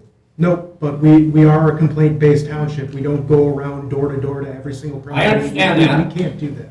I understand that. So if we do But if receive a someone was to complaint- bring it to your attention like I'm doing. Then we would inspect the property and check for violations. Yeah, and you will do that? I don't have to follow up? You would need to file a complaint, so that it's fair. When you and or across the board. supervisor? Either way. We Okay. have the complaint form that you can just come in and fill out, or you can mail it, or however you want to do it. Okay. Officer Zach, I have a question. When it talks about the caregiver operation, in this case, is that the entire parcel? Or is that where they can designate? Like, can they say that caregiver operation is here, and maybe that's just in the barn or whatever, and then like, maybe there's other rules, like that you cannot use the marijuana in the caregiver operation. Is that, in this case, is it the entire parcel? The way I read it, it's the site. So it talks about, the care qualifying patient living there, and so it wouldn't make sense for them to live in an accessory barn and have the house and have the language that's in here. So the way I read it, it's for the site. So the rules for the caregiver operation apply to the entire parcel? Correct. Yes, I'm guessing. There's just a couple of languages that said caregiver, Yeah. you can't paraphernalia in the use, but that's what it is. Well, that brings up another question for me. What if the rules change and they can grow more marijuana? What's the deal on how many barns you can put up on that property to grow marijuana? What's to say they can, they get 1,000 customers? That's fairly complicated, but basically, we only allow at the township level medical marijuana, which is based specifically on the state act. Commercial operations are something totally different. That is something that we opted out of. Okay, but I wasn't saying it was commercial. You could have 1,000 people. You're limited to 72 plants maximum. Right, I understand that, but rules change all the time. If the All state right. law changes, then we would need to address that in our local ordinance, and then they would need to make changes as necessary to comply. Yeah, so the very large grow facilities are done under the Medical Marijuana Facility Act, which are primarily directed towards recreational. They're large, they're thousands of plants. That's not covered, that's not a part of the Medical Marijuana Act. State laws do change with respect to the Medical Marijuana Act. Because it was an initiated law by ballot, it can only be revised by ballot, or I think it's 3/4 of the legislature and the governor have to both do it. So it's super majority in order to change it. So it can happen, but if you can get 3/4 of our legislative agree on anything, that's pretty good. And again, to a little bit of clarity, the Medical Marijuana Act, you had to opt into for certain things, not this. This one is kind of everyone gets this. For the recreational townships, cities had to opt out of it. And my understanding is that Tyrone Township has opted out of the recreational.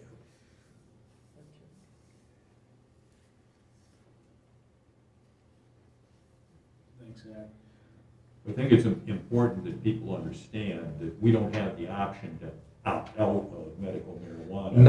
Not this portion of it. Yes.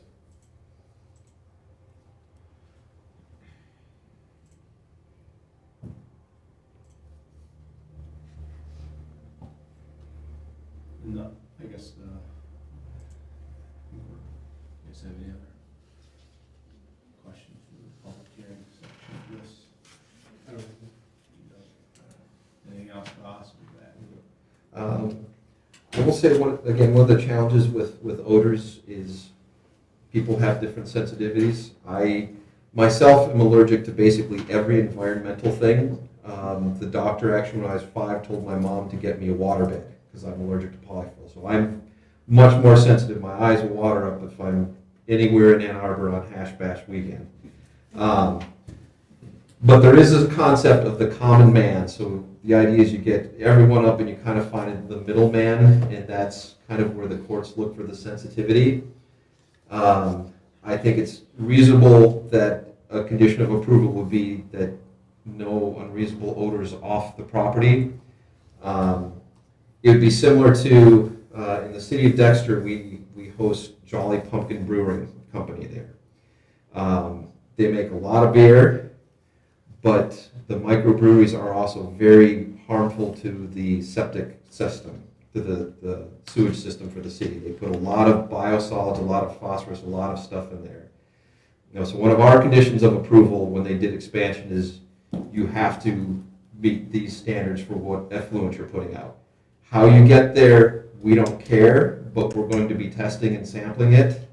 In that case, they had to buy a $300,000 pre-treatment system to start digesting stuff before they put it into our pipes. So even though odors or harmful odors is a fuzzy thing, there is kind of a way to wind it out, and if you make it a condition, it's up to the applicant to manage it in a way that the odors aren't present off-site.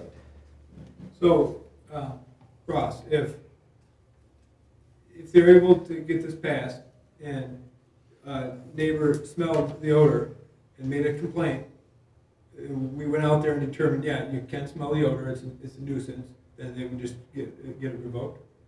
It would depend on the specific conditions that are placed on the application, but if that's the way that it's written, then that is a possibility. So we would need to put in specifications. I would say be as specific as possible when putting conditions on a special land use. I mean, like with noise, you could like put like a meter on it. Yeah. Mm-hmm. With smell, it's like, I don't smell anything, but some people smell good. Yeah. So that's a hard one to. Aren't there meters that can measure that? Not Nothing. Not unless it's brand new, but as far as I'm aware, there's really not. All right, yeah, question. Would that work on my driveway? Like if I walk down my driveway and could smell it, because that barn is about 20 feet away. It would depend on from the my driveway. conditions. But your driveway's on his Whatever property, the- right? Yeah, That's a good question, I don't know that. Whatever the planning commission determines, however, it is ultimately written if they recommend approval. yeah, because like my husband said, we get our kids from the bus stop, which is right there, and it's not just our house, it's all of our neighbors too meet there. So when the kids are at the bus stop, it's the smell is right there, so, yeah, there's 4 or 5 different families with multiple kids at multiple different schools, so. Yes. Would there be a performance bond associated with this permit? As a special land use, I believe that the township board could require that, but it would need to be for something specifically. Well, for ordinance violation, right? They violate some kind of vested interest. I need to look into that. Yeah, where it gets tricky is performance guarantees are generally related to some physical improvement as opposed to a pre-fine. In this case, the penalty is if a complaint or violation of condition of approval is documented and not corrected, the use stops. So that is a pretty big hammer. It's not a quick hammer necessarily, but it is a pretty big hammer.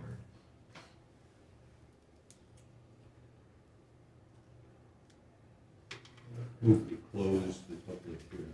Support, yes. All in favor of closing the public hearing? Aye. All right, so the public hearing is closed, so we will return to I'm sorry, real quick, who motions? Kurt and Steve support.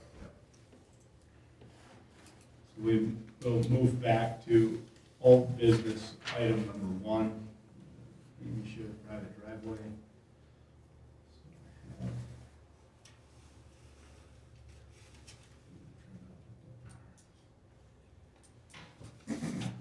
Section, we have this is the site I think plan. we were discussing just the recordable form. Yeah. Like, but you can go down to the We can make that. register of deeds office, take your form down there and ask them to look at it.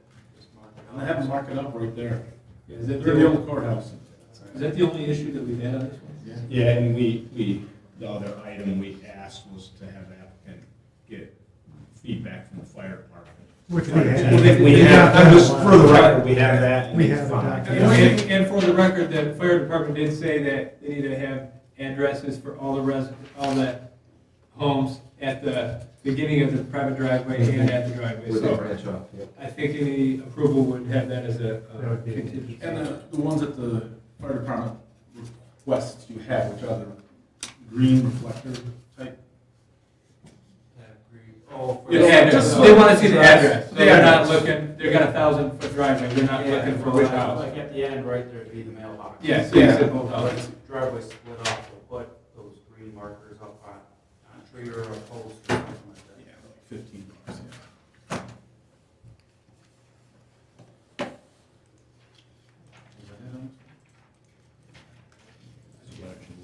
I would recommend, yeah, So how are we gonna do that? What are the contingencies there? That they provide the maintenance agreement on a recordable Maintenance deed agreement. format, and that they meet the requirements of the recommendations of the fire department. And just leave it at that, that says it right in there. You don't have to- Yep. That's, I'm gonna make that motion. Recommend approval, I'll second that. Conditional approval. conditional approval. I'll support Support. that. Either. Did you catch that, Ross? John? Yep. So the conditions, just for clarification, being that the applicant. The maintenance agreement be provided on a recordable, the format for a recordable deed, and that they meet the requirements or the recommendations of the fire department as provided in the letter. Should it say that the maintenance agreement is recorded, or will That- it be recorded? It'll need to be recorded. Okay. Housekeeping.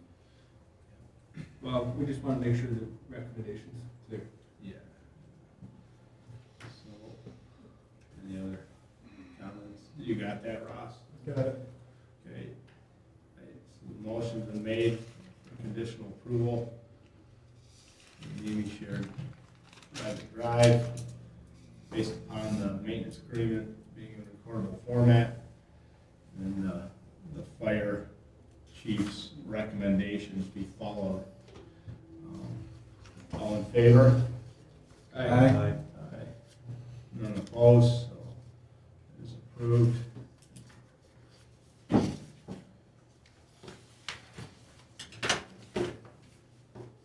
I have one question, I don't know if right now is the time. No, yeah, absolutely it is.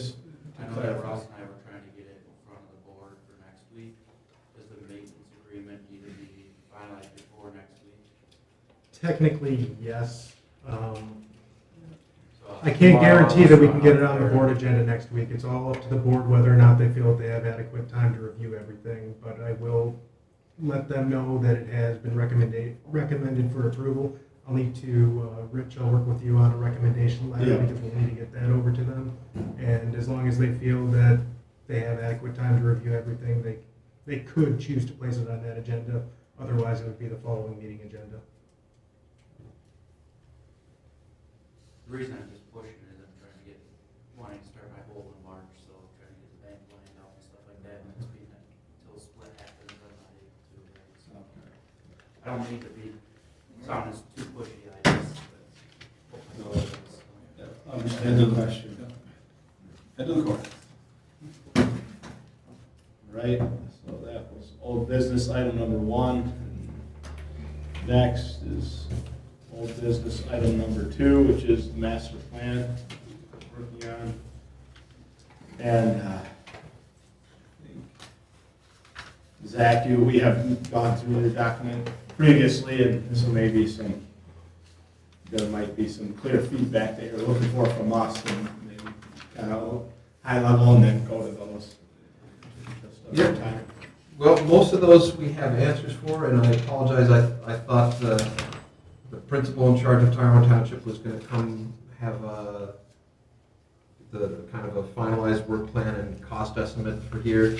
It appears it didn't make it through this way, so I'm gonna pick some trees and see that we get that for next week at the workshop. The next big step for us in terms of actual process outside of that is looking at surveying. Did you share the the other surveys with the planning commission, or are you waiting so we didn't spoil the pool?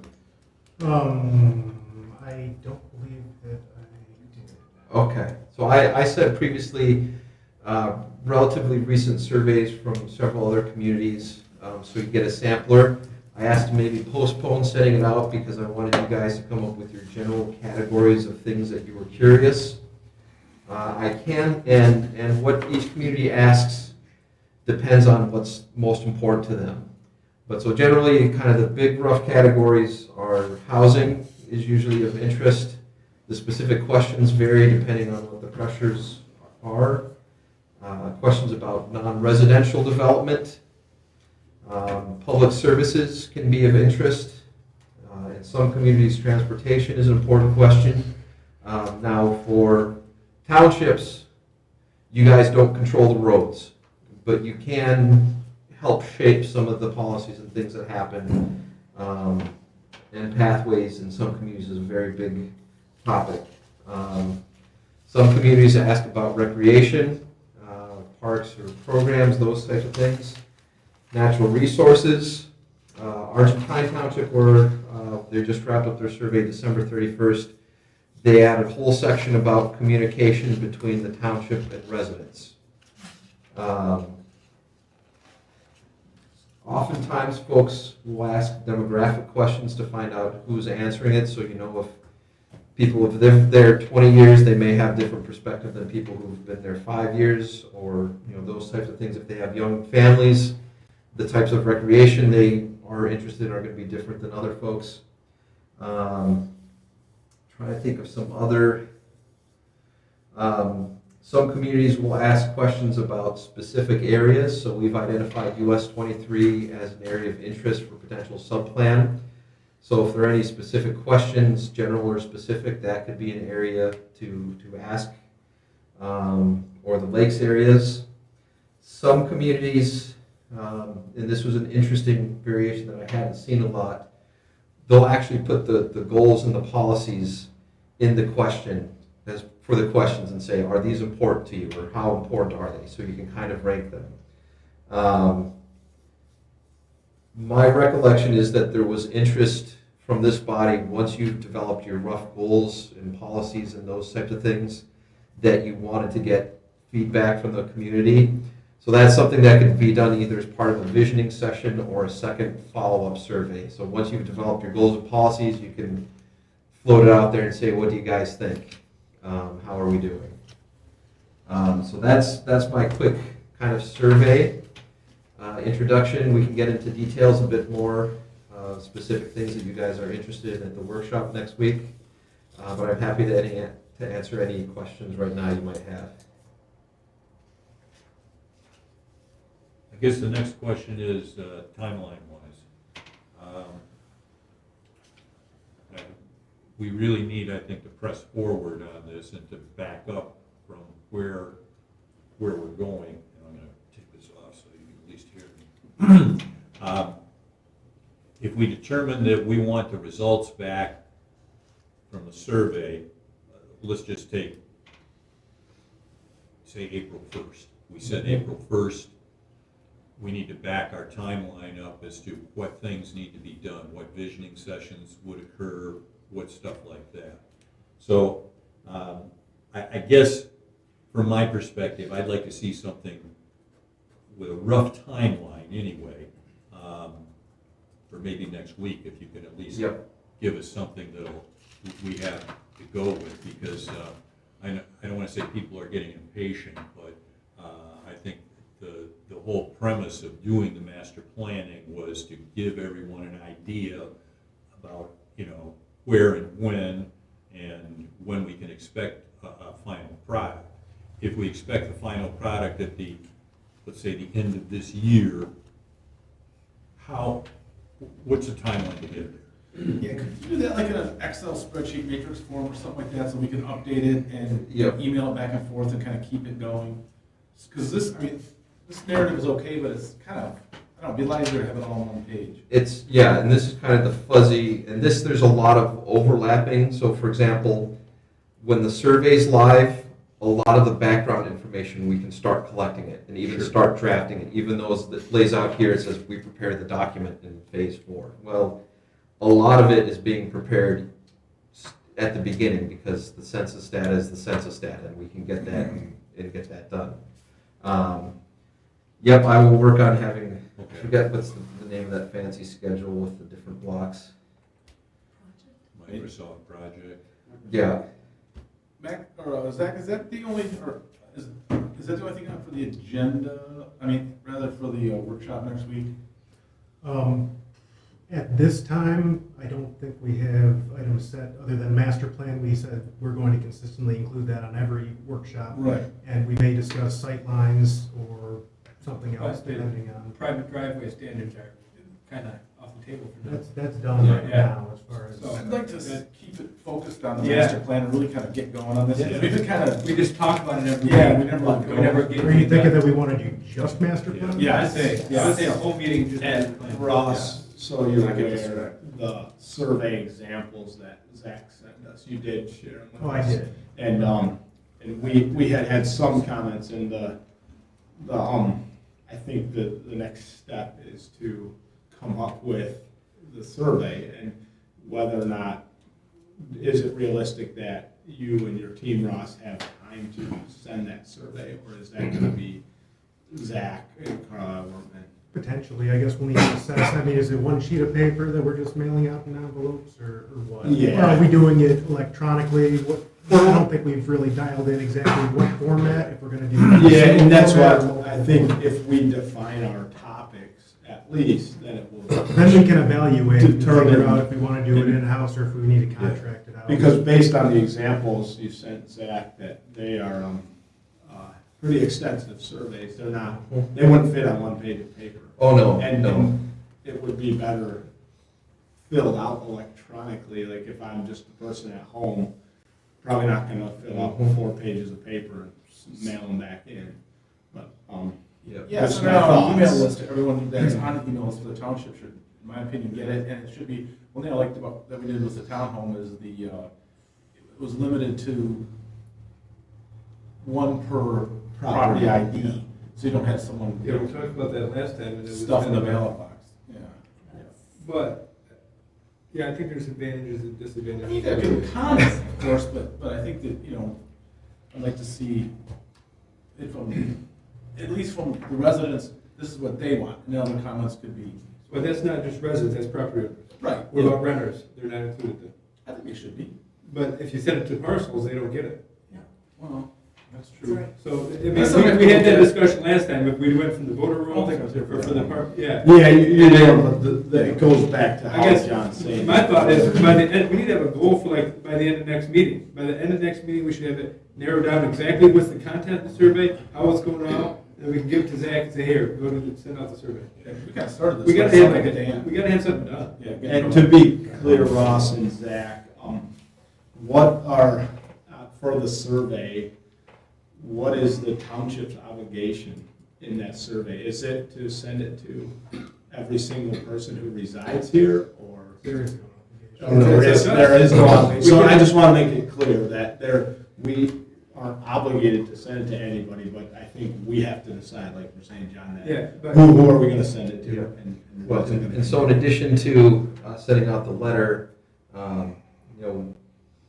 you can contact the newspaper, you can put it on your website. One of the things that I'm fairly confident we're going to be doing, based on comments, is preparing a website that's just to support things we're here. And so whatever avenue you can point folks to, they can get there. So my suggestion is we just focus on the master plan next Wednesday. That's the only thing on the agenda. But like, to me, we should have a goal by the end of the meeting. Oh, yeah. Let's have the survey. The survey needs to be done, timeline needs to be set, Yeah. decide what the visioning sessions are gonna be roughly, and then we can focus the results of the survey back towards those visioning sessions. Say, this is gonna be covered in this one, this is gonna be covered in this one. You had good, I was trying to pull up that email, but your last recommendation, I think you had 4 breakdowns. Yeah. I'd say, I like those. I don't know if you remember those off the top of your head. But what we can do That for the was a- workshop, Yeah. John, I think that was a very good review those on the screen and Yes. then come to a resolution to say, hey, these are the items that we would like to have a survey about, and Zach and Ross. So Zach, would that be like the next step, if we had that figured out, is sending out a survey? If we knew what we wanted to send it out? Yep. And then, when do the workshops come in? That's usually after They can come during the survey period, after, mixed. It depends. So it can be, visioning sessions can help point people to the surveys, and the survey can help point people to the visioning sessions. So they don't need to be separated or overlap. Yeah. You know, and I'm trying to look at the fact of, okay, I got snowbirds to deal with,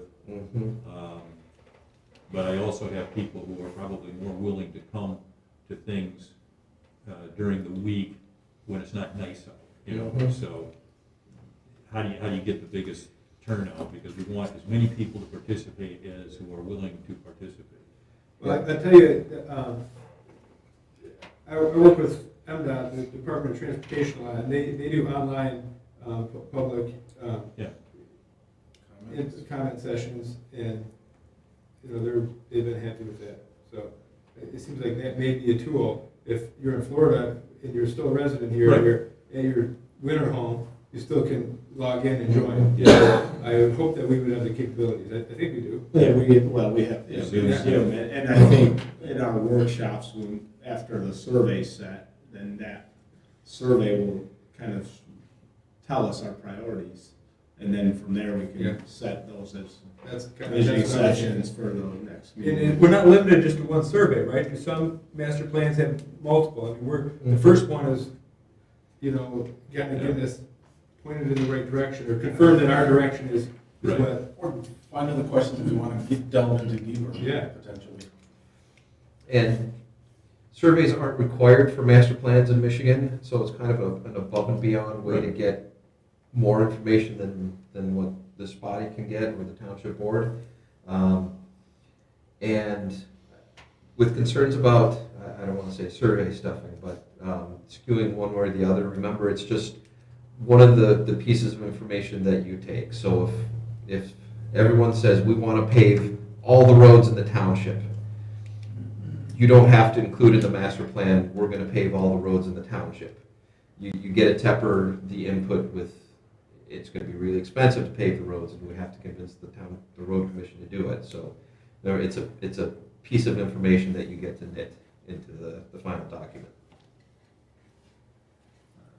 So Zach, have you been able, speaking of information, we are holding you up gathering data as far as demographics and SEMCOG data that we mentioned in our last meetings. I don't think, just making sure that you aren't looking for something from us on those items. No, I just want to it's, make sure. the beautiful thing about being SEMCOG is they have almost all the information ready to eat for most of these things. Just want to make sure we weren't missing that. And I guess the other thing is too, it's going to be you who writes the master plan and we edit. That's the way it's kind of going to be envisioned that the plan works, because none of us here have any interest in being the authors. Yeah, and my philosophy from experience working with public bodies is I tend to write more because I find it's easier to edit and cut as opposed to composing at a public meeting. So as you get documents and drafts, know that I'm being more on the verbose side, and so don't worry about cutting or editing. Because certainly some of the stuff we can probably get going on, the history of the township and all that kind of stuff. Yep. That isn't going to change.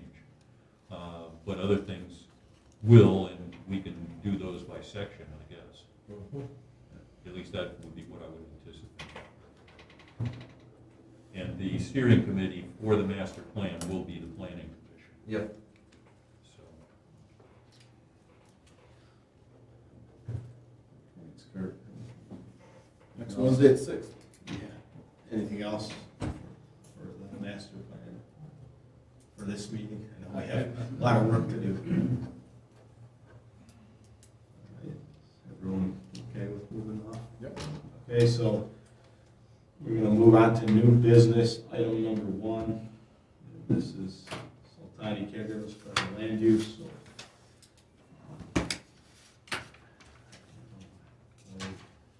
Talked a lot about it. Yeah, I wanna just- Public hearing.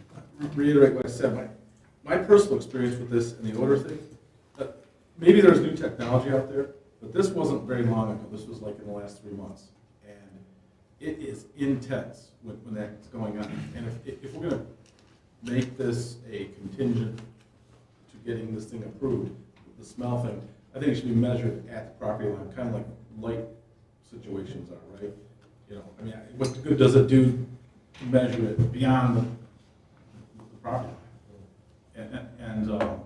And that's my biggest concern with this, is how it impacts the people around it. And, you know, I mean, these gentlemen are not gonna live there and have to deal with it. They're in a business to make money, good for them, but I think it's our responsibility to look out for the township residents on this thing. And I also personally think that special land uses need to really look at the welfare and health of the people that are going to be directly impacted. Yeah. And so what I would recommend, based on what I've heard here, is would probably be most beneficial is to provide guidance to the applicants of additional information or things you're concerned about that ought to be addressed. So perhaps more information about the filtration system, more specific information about property maintenance, and if there's going to be any screening to the adjacent properties, to allow them to address the plans, to revise the plans to address those potential concerns. Thanks, Zach. Yeah, the one item for the applicant that I would like to see maybe I missed it, but the distance from your building to the neighboring properties indicated on the site plan. No Right. problem. I'll That make for sure. review. That's an easy fix, no Yeah. worries. Just so it's clear. You can see that. So that's one thing. So, I guess looking at the layout, the architectural plan, Yes. it's showing, there's the architects, fair enough, the CO2 in the ceiling, and then the scrubbers, so that's like part of that odor elimination, or it's all contained, you're saying you're foam sealing the whole building, Yes. and so then the, That's like a mezzanine right there, a second floor mezzanine, okay, right there. oh, yeah, Where you see the stairwells? yeah, okay. Yeah, that's just like a utility, a storage utility. So the scrubbers, that's what's eliminates the odor? Yes. They dissipate the odors and contain everything within. So there's no ventilation that goes in and out of the building? No, everything is contained within the building. There is no fresh air intake. And then you use oxygen, you use the CO2? CO2 is just a mechanism for the plants to eat. They need, okay. Yes. So is there fire suppression? In the barn? In the pole barn, is there fire suppression? No, there is not. And there's no vent to the outside? No, sir. When you were operating before, this system of scrubbers was not in place. Well, I can't speak for, I know there was a change of ownership, but since they've owned the property, they have not conducted operation. No, but what I meant is when we had the incident in March of 2020, when there was a odor issue, there were not scrubbers in place. There was not. There was no sort of scrubbers or filtration Mitigation. system at all. Have you ever ran an operation with this system, a sealed up system with CO2? Yes, commercial operations is what we got this idea from, that contained all this is state-of-the-art commercial filtration systems that we're installing in the facility. I can assure you there will be no smell like before. Before there was vents that would suck out the the odor from the barn and release it outdoors. Now, we've changed the whole operation around where the odor is contained within each room, and the scrubbers will suck in all of the odor and dissipate it, and keep all the odor contained within each room as shown.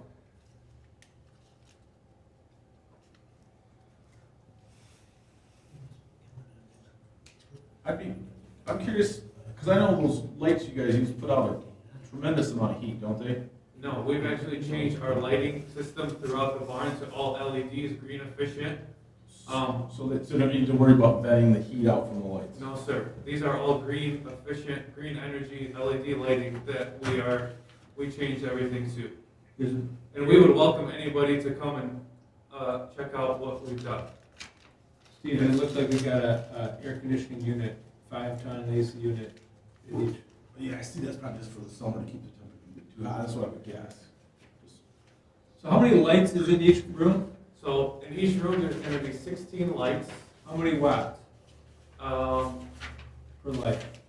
Around 3 watts per light at average. 3 watts? 3 amps, I'm sorry. 3 amps. 3 amps per light. 16? And that's if they're at 100% usage. You said you have an operation that's existing that you've done this in? Yes, So we could actually, because we do actually go out and look at stuff, we could come and look at this? absolutely. On this site plan here, the squares, there's 16 each of them. What is that indicating? I'm sorry? These squares that I'm. Oh, so these that's are a light. trays. These are trays that the plant will sit on to avoid any sort of leakage from when the plants are watered. Okay, so are those like on the floor or are they raised? They're on the floor. I've never, okay. But if you could make that clear on this, this document here, that would be good. I don't know that it's labeled here. Just so I think, because a couple of us here, they thought those were indicating lights, but just want to make it clear that those are the plants. How many people will work at this facility? Just the caregiver, Just one. yes. One person's gonna run the whole thing. Just the caregiver, yes. Good. What kind of security system are you going to have? We're gonna have a full-out security system, you know, we're gonna have cameras and throughout the facility, and the outside, you know, motion cameras that will alert us on real time if there's any noise or activity when we're not there, obviously, and when we're there. We're also gonna install a alarm system. We're gonna put a gate at the door, so it's fully secure. We're gonna have internet, Wi-Fi, alarm, cameras. Okay, And we're there's- even planning on putting a fence at our property, so that we don't have any, we keep it private. Okay, well, that was one of the concerns that was brought up, is fence down your property line around is the fencing proposed for just around the building or for the entire property? The entire property, we will fence it, and specifically at the driveway entrance, we will have a fence as well. Okay, Yes. that should be on the site plan too, we need to see. Well, actually, can I speak to that? That's our architect. Yes, Hi, I think Calvin may have misspoke. We plan on fencing around the cluster of the various buildings there, not the entire property. So the plan is if you can see where the existing house is on the sheet, I believe that is AS1. And there's a cluster of buildings, there's a shed, and another small barn, and the barn in question that is near the body of water. The plan is to basically isolate that part of the property, which is to the, the southwest end of the property. the bottom right corner, basically, if you're looking at the top of the, what do you call it? You're It doesn't fencing, serve, it doesn't serve, I'm sorry? you're fencing in approximately an acre and a half there? Yes, sir, yeah, because it doesn't serve any purpose to encompass the entire property, plus there's a body of water there. By the time you get to that water, there's no way to cross it, so if we go ahead and fence the bottom right corner. Okay, that should be noted on your site plan. Yes, sir, we'll make sure that gets in there. I just basically took a caption of what was there currently, so I will actually, along with the other information that we've been going through, I'll make sure the site plan shows what type of fence, the linear feet of the fence, fence height, and a little bit more information, of course. Thanks. Thank you.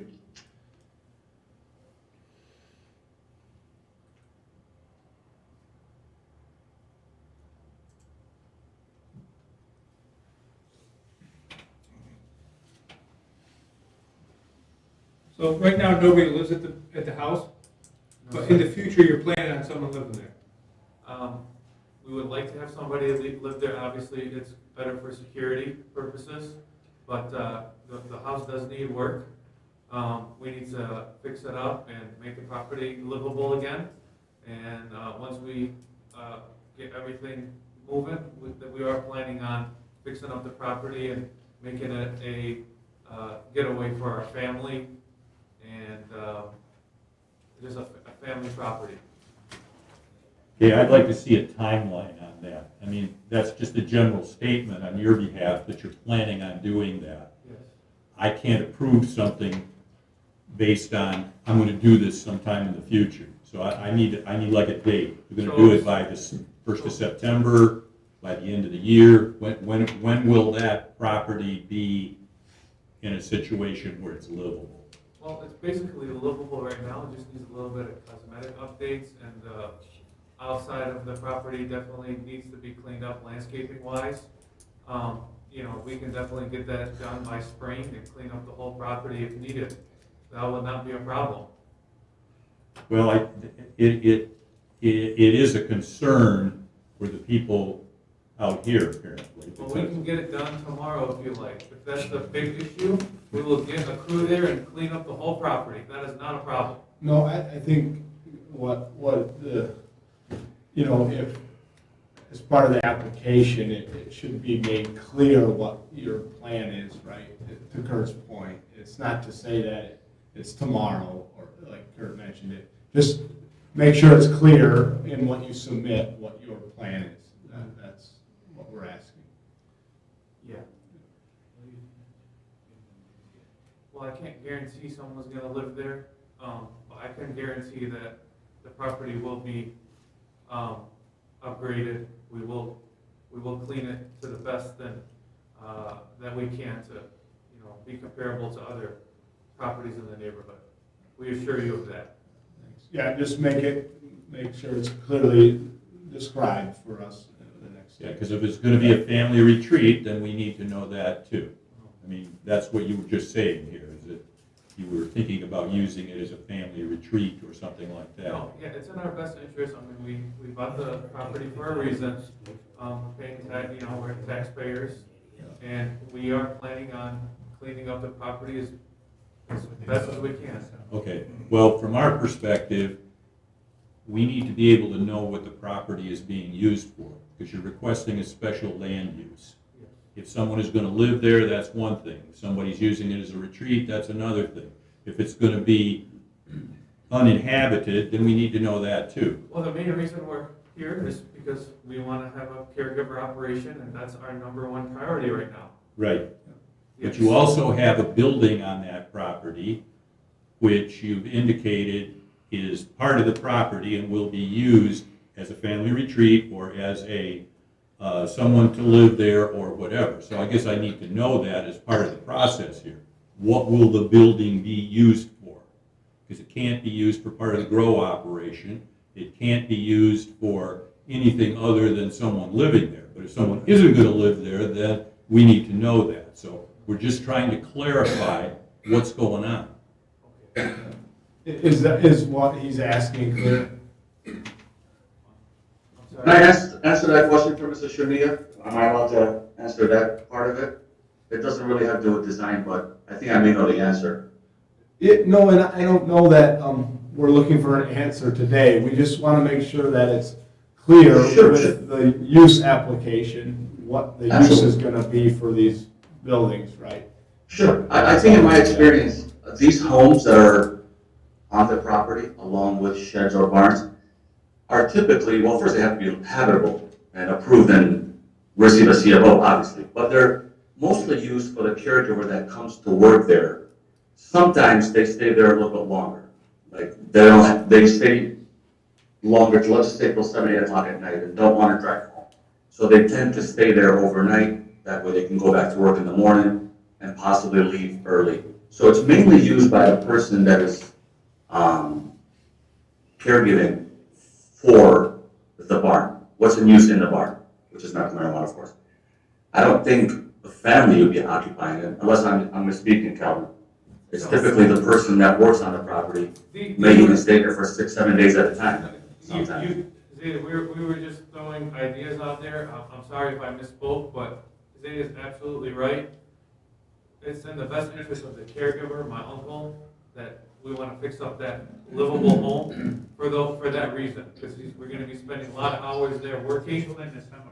Yeah, so winter times like today, if it's bad snow, he can crash there overnight and not have to drive home. So it's in the best interest that we fix it up for the caregiver, for storage, for living there. That's what it will be used for.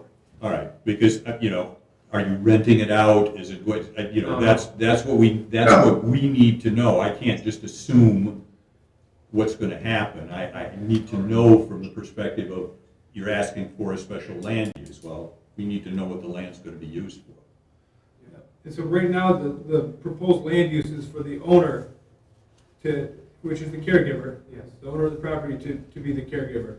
So what happens? Can they just say, well, now it's not the owner, and now we just hired someone to? No. It's specific to whatever we have in this. Correct. It would be Okay. who we have So- as record of Yeah. as being the primary Okay. caregiver. Whoever's the landlord, the caregiver with the card. Yep. And we need to have proof of the valid license and all of that on file and up to date consistently. Okay, well, I'm gonna make a motion that we table this until we get the information and the corrected site plan with the information on there for the fencing and locations of the housing within, the next Neighboring areas, properties. yeah, the adjacent properties. Can I ask a short question? Hold on, Okay. wait.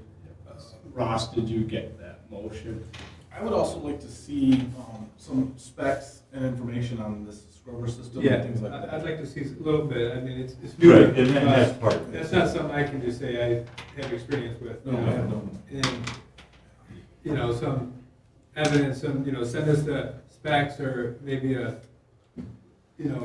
cut sheet of some sort on what this stuff does, Yeah, that's no worries. We can get that for you. Did you get that, Ross? Is it clear? Okay. There was a motion, is there a second? Support. Steve, support.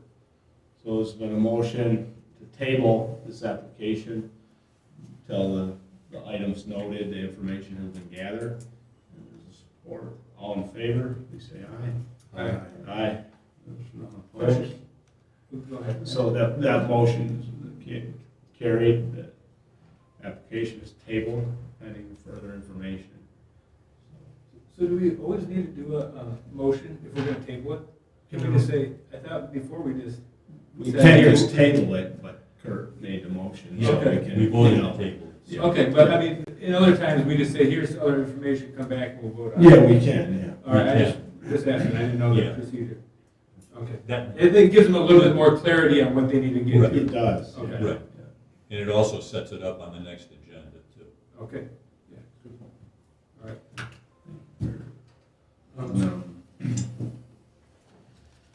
You guys want to tackle the private road standards? No, Well, we did We that. did that. Oh, Yeah. yeah, I guess we did, didn't we? Yeah. Yeah, Thank you, everyone. Have a good night. Thank you. thank you. So so do you guys have any questions regarding that before we move to call the public? Nope. Okay, so, all right, call to the public. Jeanette, go ahead. Make the table. Yep, just 1 second, shoot. Oh, Ladies first. Ladies first. all right, what can I comment on? Anything tonight? Yep. Okay. Just try to keep it to 3 minutes. Okay, let me know if I'm going over time. Jeanette Ropetta, where do I live? Fuller Drive. This is about the master plan. I understand that you're working on the survey. I really hope that you guys don't forget that there are people in the community that, I mean, we would have been helping you look at the survey right now, taking a look at it. We have somebody, I think you're aware of, somebody who took that long master planning course, is ready to help, has not been called on, as far as I know. So I really hope that you start involving us in some way, because guess what, we're free, we're not gonna charge anything. We are just going to put input, what we know and what we hear. And like Zach said, the survey kind of doesn't really mean that you're held to anything. It's just getting that kind of the temperature of the people. So I really wish that you would call on us.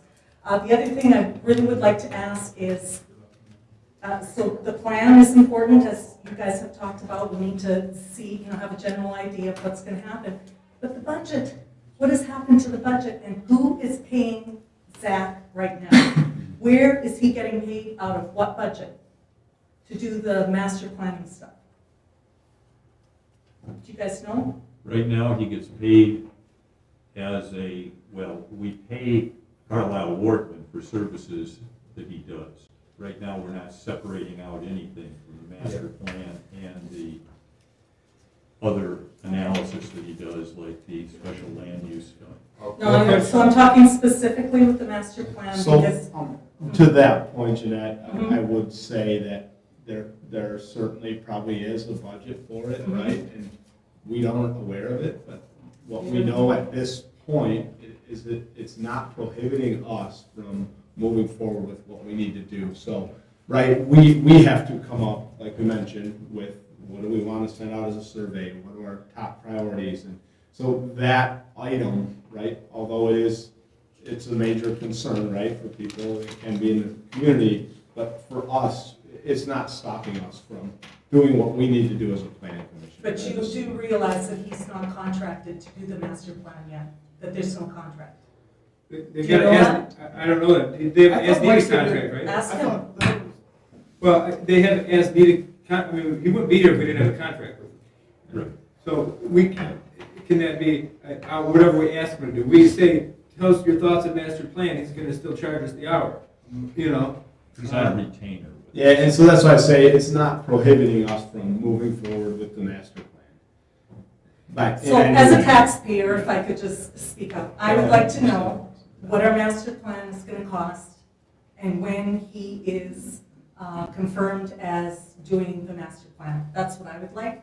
I know other people would like to know that as well. Well, I can give you a rough idea. Well, I would like to know.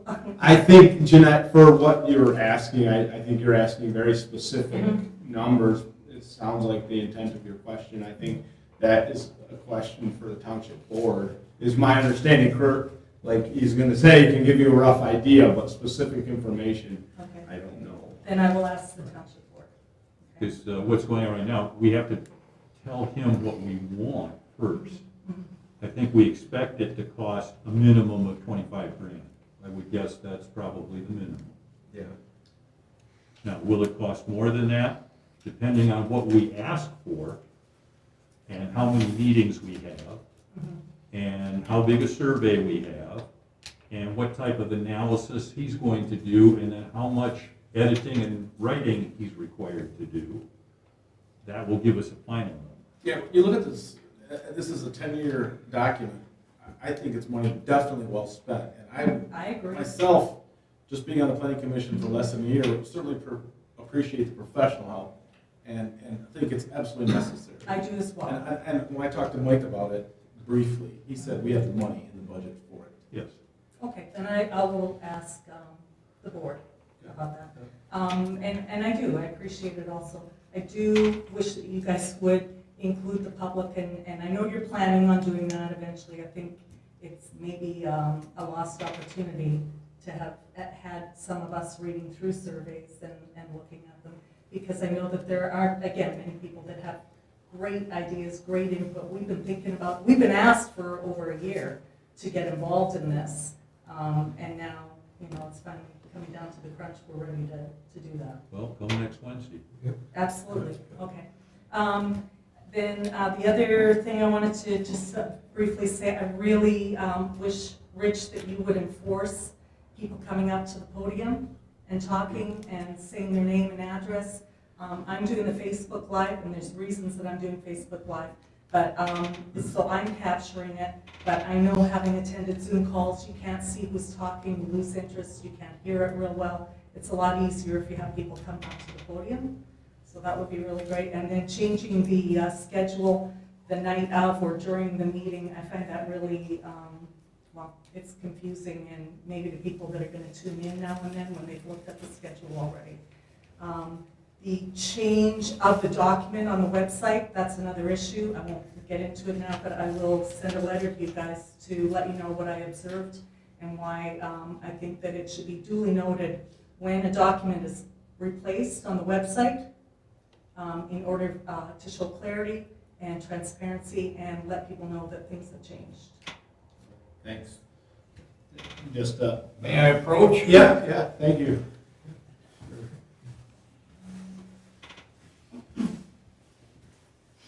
CJ Callahan again. As I was listening to the people that want to put this marijuana thing together, he said that there may be an instance where they don't want to drive home. Well, everybody has a job as a rule, and they all drive home. So it tells me that these people aren't from our area, okay? The next part of it would be, does the county or the township issue the occupancy permit for that shack? Do you know? Anybody? Certificate of occupancy, you're asking? For a Occupancy. certificate of occupancy? Yeah. That's Livingston County. Okay, so we don't have anything to do with that? No. Okay, so if I get hold of them, you know they'll come out and check it? They may, I don't know exactly what their procedures are, but Okay. you can try, absolutely. Okay, fair enough. But you get the point. Generally how that happens, if you do have a complaint, you can file the complaint with the township, and if it is included in the complaint that it is a dangerous structure, then we pass that along to the necessary channels, which includes Livingston County. Okay. Yeah, the building department issues the COs. Okay. All right, but you get my point about having to drive home, I'm assuming. You know? Thank you for your comments. Yep. Scott? Scott Petrie, White Lake Road. When I was listening to him talk, we're gonna be working out there. There's only one caregiver, but he's already said we're a couple of times gonna be working out there. I don't know if it's a good idea to combine a caregiving facility with residential. He said he's gonna bring the family out there for recreational pot parties. And then they gotta, you have 25, 50 people out there partying, and then they gotta, really said recreation. What's recreation to them? Who's gonna put up with it? It's not their home. It's not, they're gonna come out there and get loud, obnoxious. They don't live there. That's another thing. I think it should either be a caregiving or residential, not both. One caregiver comes in, one caregiver comes out. There shouldn't be other people on this property. It should be separate. I don't care if it's a house owner or not. Board the damn thing up. They're asking for a business there. And who's gonna regulate who's coming in and out, or who's the caregiver? Ross ain't gonna sit there and check the guy out every day. Kurt's not gonna do it. You're not gonna do it. They gotta watch it. And you got 10, 15 people coming, they're gonna call the police. There's more than one caregiver here. That's what's gonna happen. Right? Realistically? I don't know. I think it should be one or the other. It should be a caregiver facility. If you guys go along with it, I don't think it's a good idea in that area, but that's something doing the master plan. Now that we know, we make sure that these things go in the industrial site from now on. So I don't know what you guys are gonna do here, but I guess we can go find a facility that's doing these things and see if the odor is escaping, but we already know, I've been by these things. There's one up in Saginaw, there's a big green cross on it. I go by, I can smell it. You can smell it up, you can't, that's a smell you can't, you know what it is when you smell it. So, like I said, I don't know if it's a good idea to combine both there. So, like I said, these neighbors, and I'm thankful it's not my area, but, you know, they are our township neighbors, and I do support them, and I can understand what they're coming from. Thank you, Scott. Any other public comments?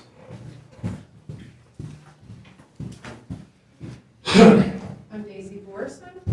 I just want to touch on what was being said again, that the first time I spoke with Helene Sultani was in March of 2020, and they claimed that they just took ownership. Helene had told me at that time that he was renting the property, so it has been them all along. He just purchased it legally now and is not renting it anymore. He was renting it from Edward Tedder's brother-in-law after Mr. Tedder's died, so he's lying already still, and I just want to make that light again. Thank you for your comments. Any other public comments? I just got one real quick, I forgot to tell you up there. You guys, I don't want to discredit the renter when we come down to who's paying for the stuff in the township. We know it's all in the rent, okay? But renters move. So if we want to work on the roads, and we decide, well, we're going to put millions of dollars in, and we tax the residents over a 10, 20-year period, and it's on our taxes. So I got, you know, because I've already done this on my road, at $10,000, we paved our road. I had it spread over 10 years. That renter can move out, he's not obligated to pay that. The landowner's right is going to pay for that. So when we get into issues on roads, costs in the township, I really think the landowner should be surveyed, not the renter. And I'm not saying the renter doesn't have a stake. I like to get some stuff, but when it comes down to nuts and bolts and money spent, it should be the landowner. Thanks for your comment. Any other public comments? And the only thing I'll note regarding one of the public comments about input on the master plan, I think we would definitely welcome someone if they sent us some information via email, right? We're all open to that. We receive emails daily, and that's an avenue where you can share information and input that you may have, as well as these meetings that we have and we're going to have. But certainly send them via email, and then we distribute them just like any other public communication we receive. We distribute it. Send it to us. Receive it. But yeah, just to comment on that. But other than Yeah, it's that, just hard to know what, you don't know what's going on unless you come to a meeting and. Yep.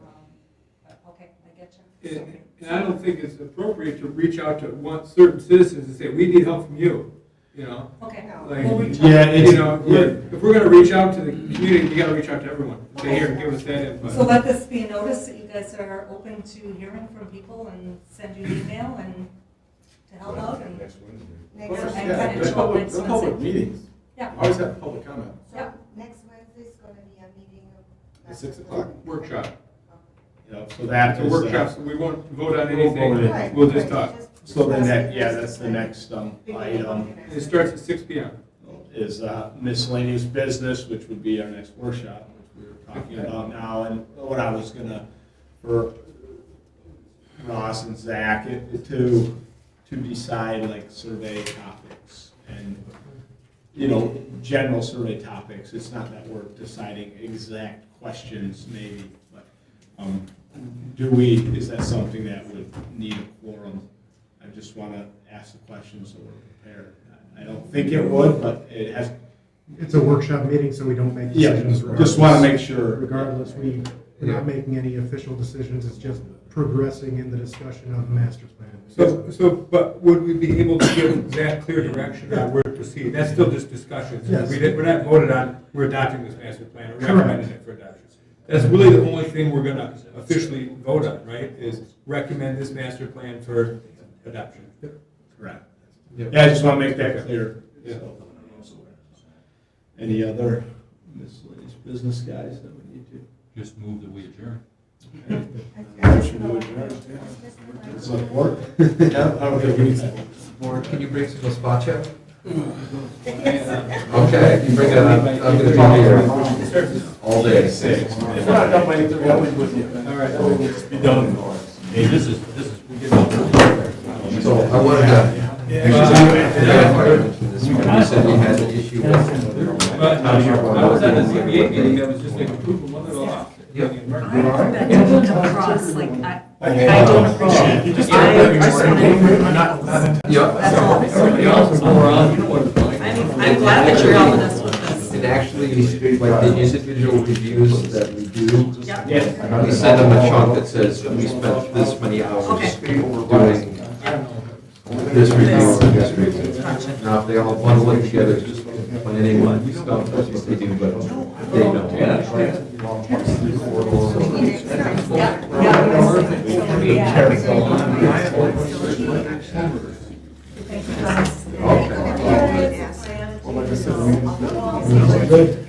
I've just been asking for so long, we asked the board in your first. Yep. Your background. How big do you want to go? Are you to be changed?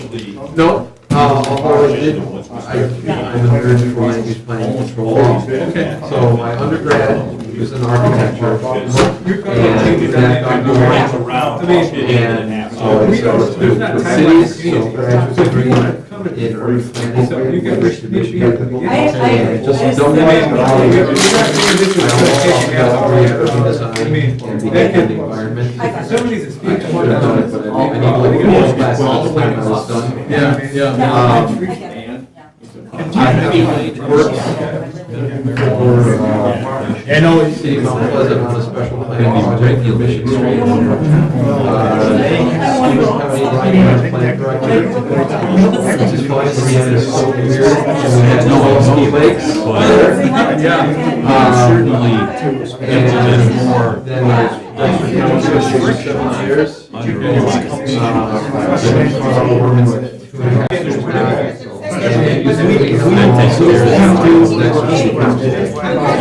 And on weekends, just weekends now, I drive Zamboni and appreciate hockey games. Not at the same time. Where do you drive Zamboni? At Vance Park in Rogers. Oh, really? Thank you. Good for you. Well, that's a good background. I'm just interested because I've been to a few meetings and I've read and listened to your input. It's tricky, and often at these times, people are very objective. It affects them. I actually heard very constructive stuff. These folks that hear the things that we're worried about. They got to hear it, and I don't think it's got to hear how to address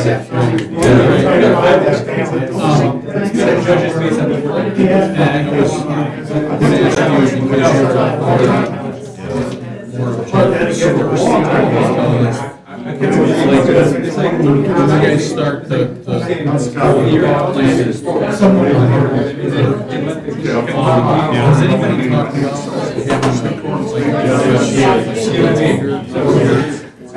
about some things that I know you know where it's going. Put out, You say, hey, especially in this community. Oh, yes.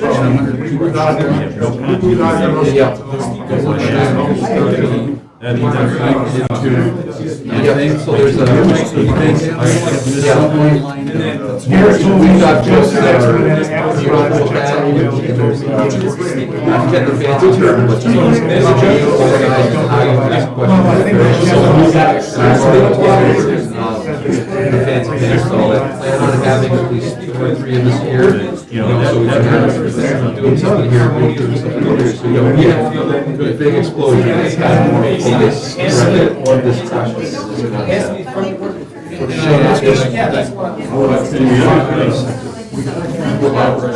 On the street, in the state, has spent so much time in sessions, emotional, differing opinions,